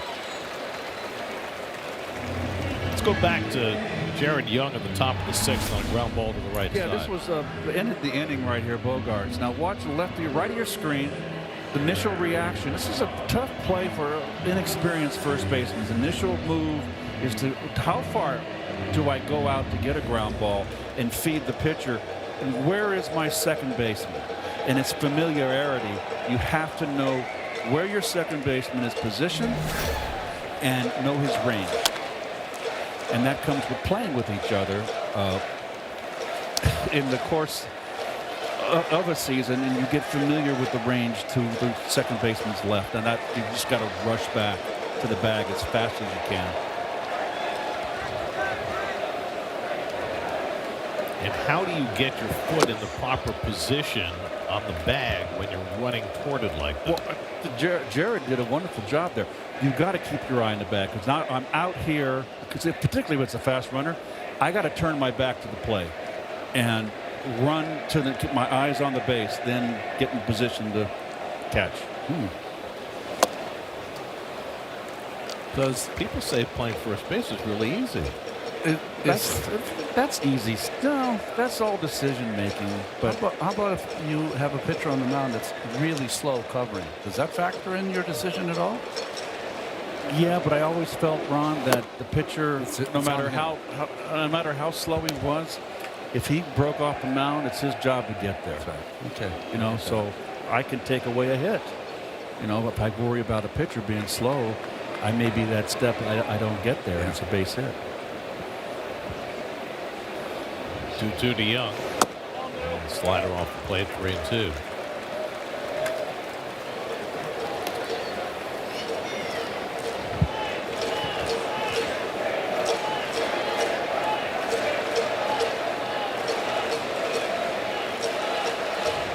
Marcus Semien would be next. 2 out and nobody on. 3-2 to Young.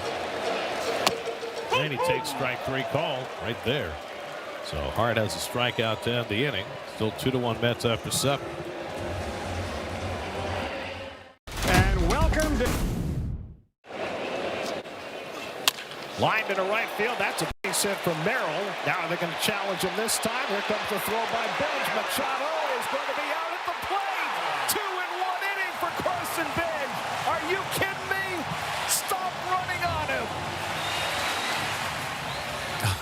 Good night's call, Garrett. An inning unlike any that a Met outfielder has had in the 65-year history of the franchise, throwing out 2 runners at the plate in 1 inning. Carson Benj, and that second throw clocked at just under 104 miles per hour. Jonathan Pintaro out there for a second inning. Ty France hits a ground ball right at Lindor. And so just as he did in his first inning, Pintaro gets a quick out.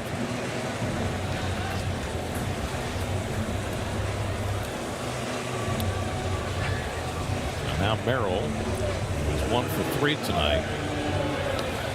Nolan McLean threw 103 pitches over 6 innings, 1 run, 6 hits, 4 walks, 3 strikeouts, a hit by pitch. Padres had 7 consecutive base runners against him in the first and second inning. Managed to scratch out a run in that second inning, and that was all.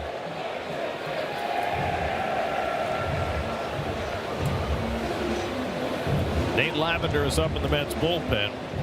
And with the left-hand hitter coming up, looks like Lavender, who pitched yesterday, will be right back out there for more tonight.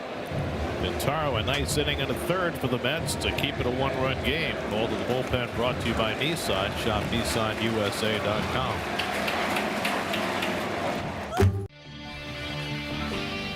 New York Mets baseball on SNY is brought to you by Moomoo. Create a Moomoo account and be ready to claim prizes through Winner's Rush after eligible Mets wins. Terms and conditions apply. Moomoo Financial Inc. member FINRA SIPC. By your local Honda dealers, contact your local Honda dealer today. And by Amazon, spend less on your kids for back to school.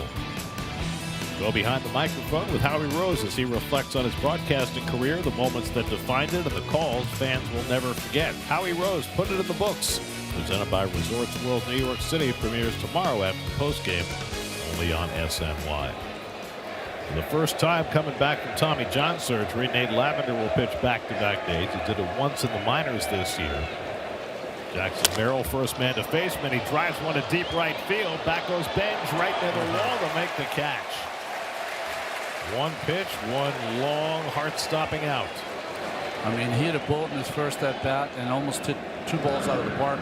Then his last 2 at-bats, he is red hot. Lavender's numbers, only 1 hit allowed. He's asked to get the last 2 outs in the 7th inning yesterday and the last 2 in the 8th today. Nate Lavender is the first pitcher in Mets history to allow no runs and 1 hit in the first 5 games of his career. And now he gets a pop-up from Luis Campusano. Semien is waiting for it. And on 2 pitches, Nate Lavender gets 2 big outs in the 8th inning to keep the Mets in front 2-1. That's strong work.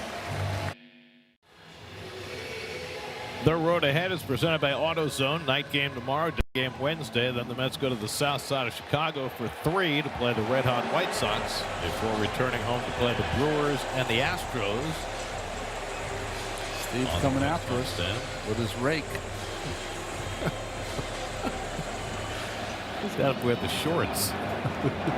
Kyle Hart still out there for the 8th.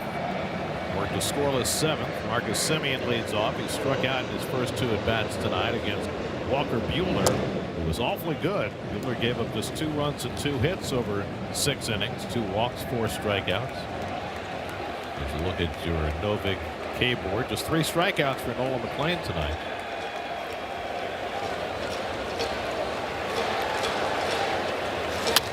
Punch the other way, and Semien's got himself a leadoff hit. Second straight inning, the Mets have gotten the leadoff base runner. Seen a few of those hits of late from Semien. The other way. Yep. I like it when he goes that way. Are you bunting with Polanco? God, I'd let him swing. I would say no.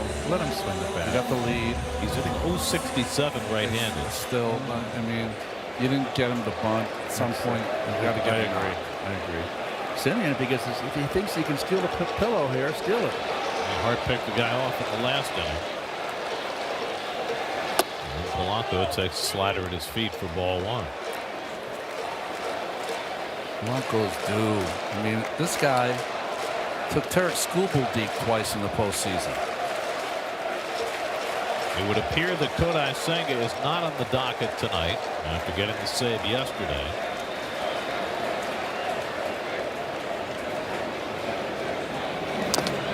Half swing, foul ball at the plate. Daniel Duarte is up in the Mets bullpen. Duarte has been just magical. He had another 1-2-3 inning yesterday, but they went back-to-back with Lavender. Looks like they're willing to go back-to-back with Duarte. Let's try to get some insurance before he takes them out in the ninth. Alvarez on deck. Polanco and waves up the slider, and it's 1-2. They just keep throwing anything spinning. Yep. Just can't pick it up. He's just out in front. He's not waiting.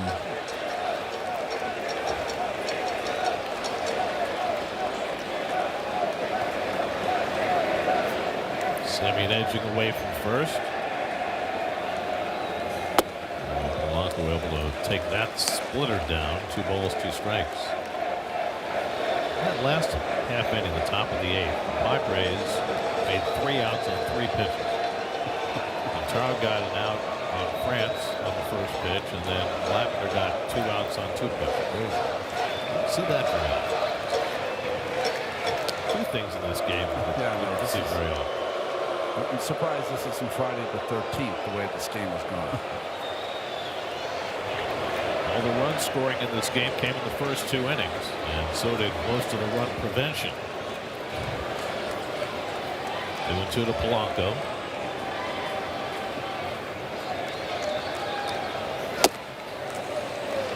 Takes the sinker low and in, and he's worked the count full.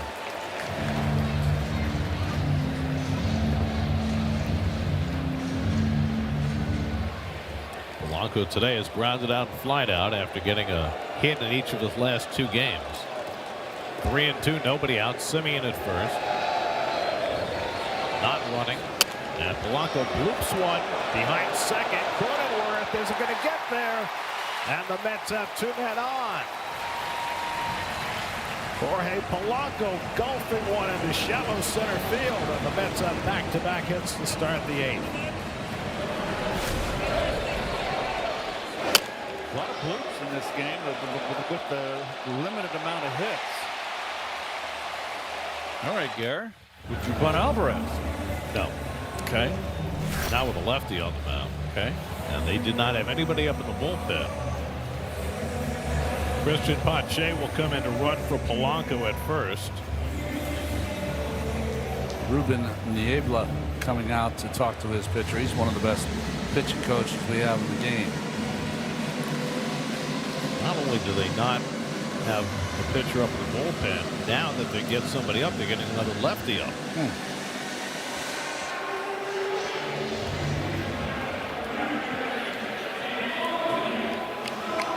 There's Yuki Matsui up in the bullpen.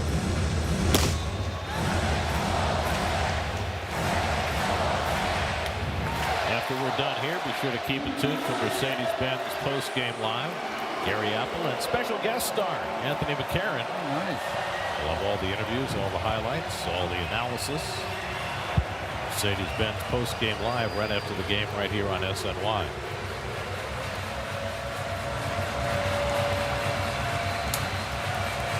Francisco Alvarez is grounded out and struck out tonight 0 for 2.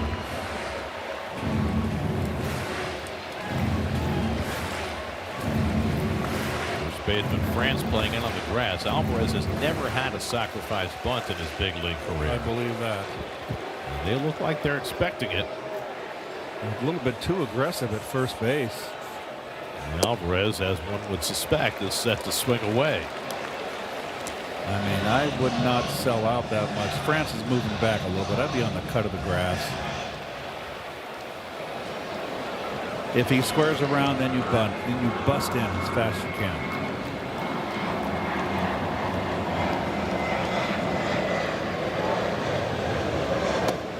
That first pitch, France, when it reached the plate, was about 65 feet from home plate. Do you ever have fear when a guy swings in that situation? Well, especially when it's a guy that's a hitter. But when it's a pitcher that can't hit, no.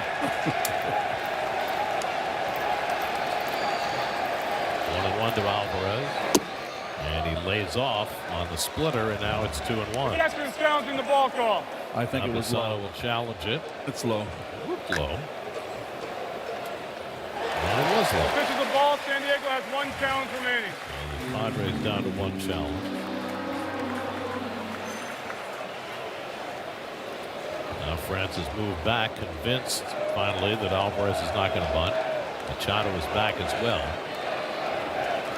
Simeon at second, Pache the pinch runner at first.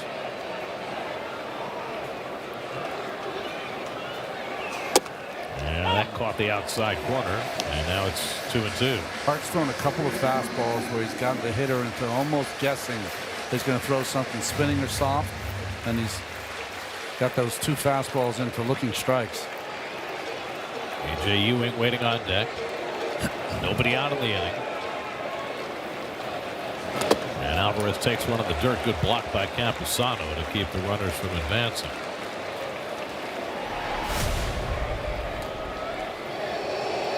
Nice. Oh boy. Came underneath, might have clipped him. Nice play.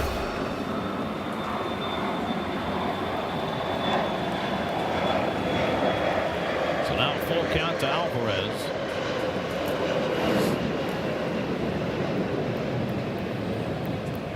Plans are flying low tonight, Keith. Loud. Oh, nothing like O'Shea.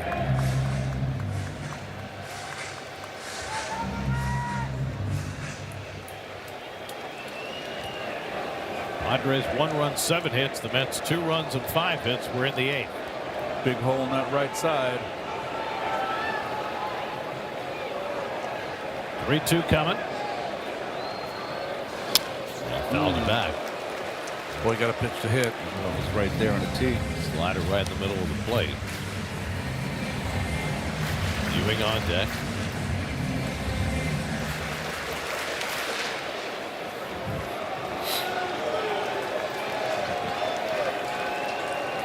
Seventh pitch of the at bat coming from Hart to Alvarez.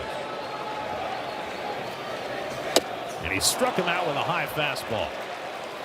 That's the first out of the inning. Second strikeout for Hart.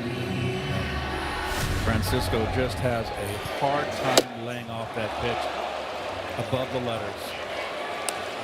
You know, Keith, it's interesting. I think he's done a really good job of holding up when the breaking ball is off the plate, but that'll be the last frontier for him, laying off that high fastball. Yep. So now Ewing, who's hit 2 balls hard tonight, a single to left center in the first, a line out to first base in the 6th. 1 for 3 on the night. Simeon and Polanco with back-to-back hits to start the inning. Pache pinch running for Polanco at first. Big hole on the left side for Ewing, with Machado playing close to the bag at third. And Ewing up on the slider. No slow. Now the third base umpire here at Backus said he swung. I didn't think he swung, but I thought it was a strike. And there's no way. He didn't swing. And but I thought it was a strike. And so it is.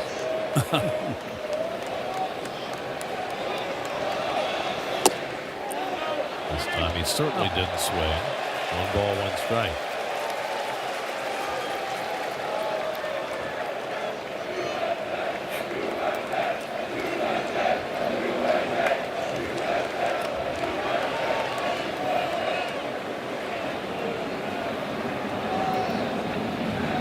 Machado now backs off the line. And Ewing takes a knee-high fastball for a strike, and it's 1-2. That's his 3rd fastball that he has poured in there that has been taken. Daniel Duarte getting ready. Tarps off crew is up there in the upper deck in left field. Come on, guys, cover up. Back at second, nobody covering. In the 9th inning, the Padres will have the lower third of the order due up. That's Sheets, Bogart, and Rengifo. The Canadians modest. 1-2 coming, and the breaking ball got him. A high sweeper to strike out Ewing, and after giving up back-to-back hits, Kyle Hart has struck out 2 in a row. This one hangs upstairs. It's a funny pitch because it wasn't a good breaking ball, but it was placed such that it almost tied him up. Yes, it's strange. It did. Been there and done that. So it's left to Lindor, who's walked twice and flied out to right. Nice sliding catch by Tatis his last time up. First right-handed at bat of the night for Lindor, and he grounds one toward third. Machado takes it to the bag, gets the force, side retired. Mets failed to add the insurance, so Duarte will come in to try and preserve a 1-run lead in the ninth. 2-1 New York.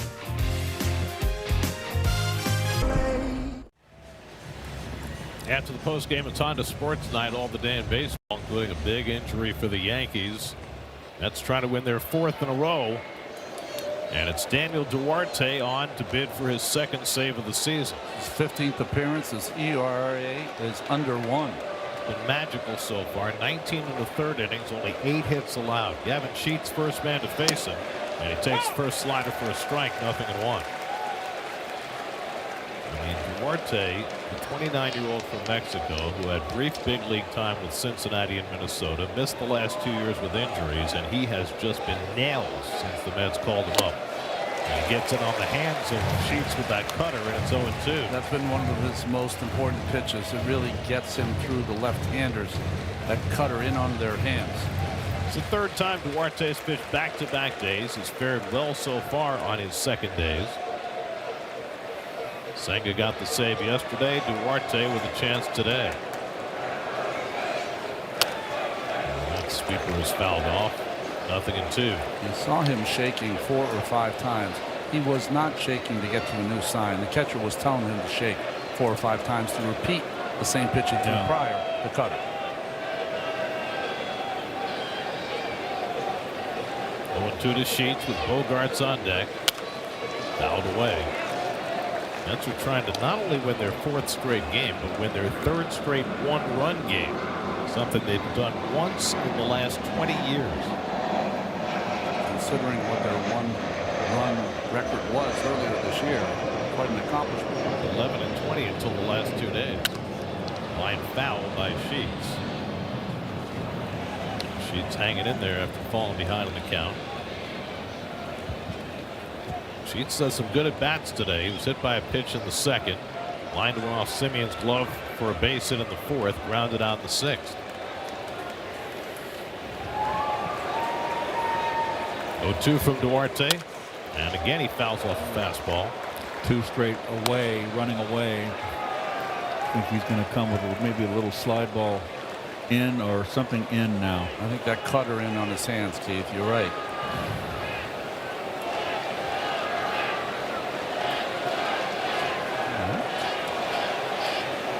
Again, the 0-2. Change up and missed. 1 ball, 2 strikes. Got a lot of weapons.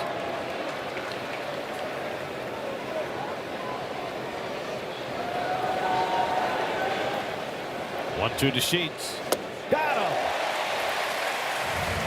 Beautiful breaking ball by Daniel Duarte to strike out Sheets for the first out of the ninth. He shaped that a little different. He got on top of that one. That really acted more like a curveball out of the hand of Duarte. 1 out and nobody on. Now Xander Bogaerts is 0 for 2 and a walk.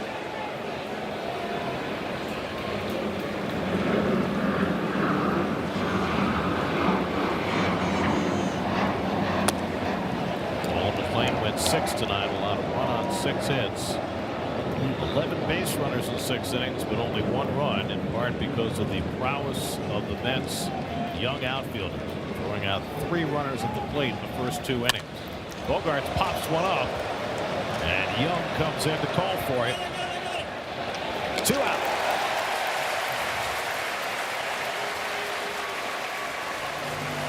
Jonathan Pintaro got 4 outs. Nate Lavender got 2, and now Daniel Duarte has retired the first 2 in the ninth. Luis Rengifo had the last hit for the Padres. A bloop single in the 7th inning.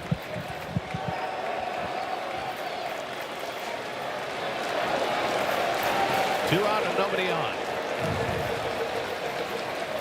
And Rengifo takes first pitch cutter for a strike.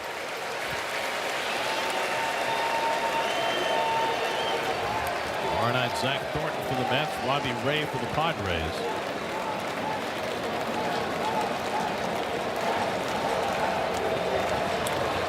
Rengifo takes a fastball right there for a strike, and it's 0-2.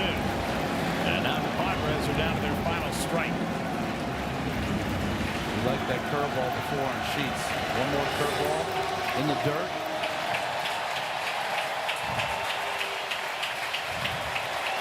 Oh, 2 to Luis Rengifo. Chopped foul up the first base side. Barely got a piece.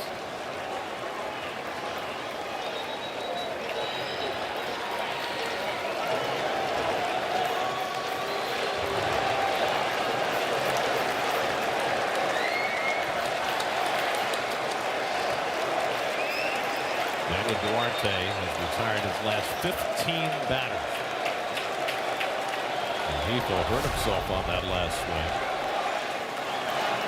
Oh, top of his foot.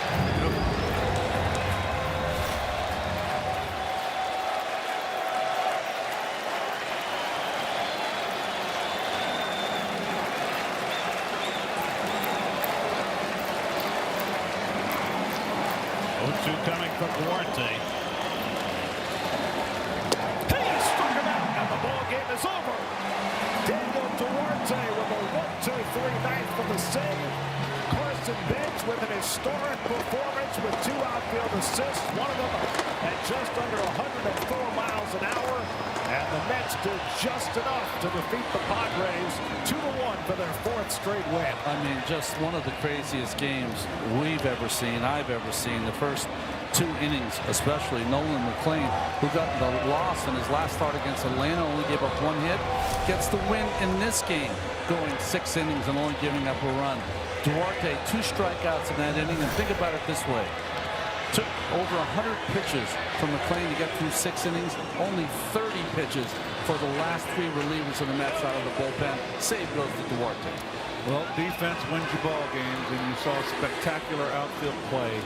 3 outfield assists, throwing out runners at the plate. Extraordinary, really, come to think of it. And the Mets keep it rolling. Tonight's win brought to you by Moo. Create a Moo account to join Winners Rush, where every Mets win is your chance to win too. Terms and conditions apply. Moo Financial Inc. member FINRA SIPC. First time in at least 106 years that any team has had 3 outfield assists in the first 2 innings of a game. Bench with 2 of them, Ewing with the other, and that helped the Mets hold off the Padres 2-1. Here was the first throw to get Cronenworth at the plate. And then the second one, this was 103.9 to get Machado. And Carson Bench is standing by with former grounds crew member Steve Gills. Yeah, Gary, thanks so much. Carson, these people love you, and you are on an unreal tear all around, but certainly the way you're playing defense right now. Did you know tonight that you were the first player in the history of the Mets organization to have back-to-back outfield assists at home plate? First time I'm hearing that. That's pretty cool.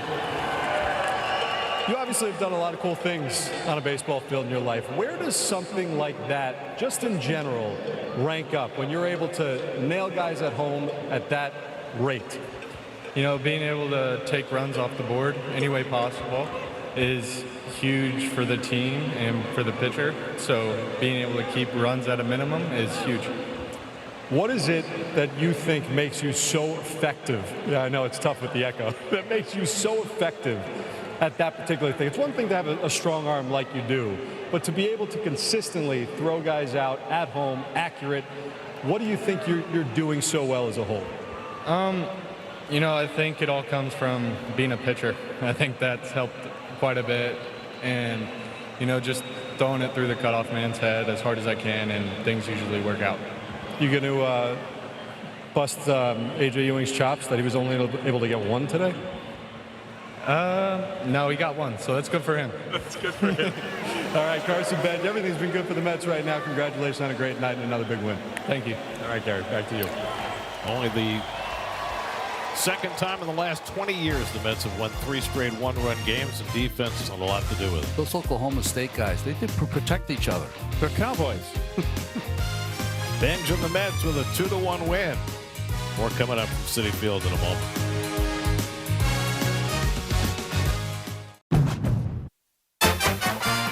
The Amazing Mets Foundation is proud to contribute $2,500 to Northwell Health and the Cass Institute for Women's Health for every Mets win. For more information, visit northwell.edu/cats. The total contribution so far this season is $142,500. New York Mets baseball on SNY is brought to you by Mercedes-Benz. Visit your local dealer today. By Novik, the official prediction market of the New York Mets, where America predicts sports. By Resorts World New York City, a world like no other. Resorts World, NYC's only casino with thousands of slots and 24/7 live dealer table games. And by the Hyundai Getaway Sales Event, deals so right they almost feel wrong. Only at your local Hyundai dealer. Final score tonight, the Mets 2, the Padres 1. Mets go for their 5th straight win tomorrow with Zach Thornton on the mound against former Cy Young Award winner Robbie Ray. Coverage begins at 6:30. First pitch at 7:10 tomorrow night right here on SNY. Now for Keith Hernandez, Ron Darling, Steve Gelbs, and our entire SNY crew, I'm Gary Cohen at Citi Field. After this break, it's Mercedes-Benz postgame live with Gary Apple and Anthony McCarron.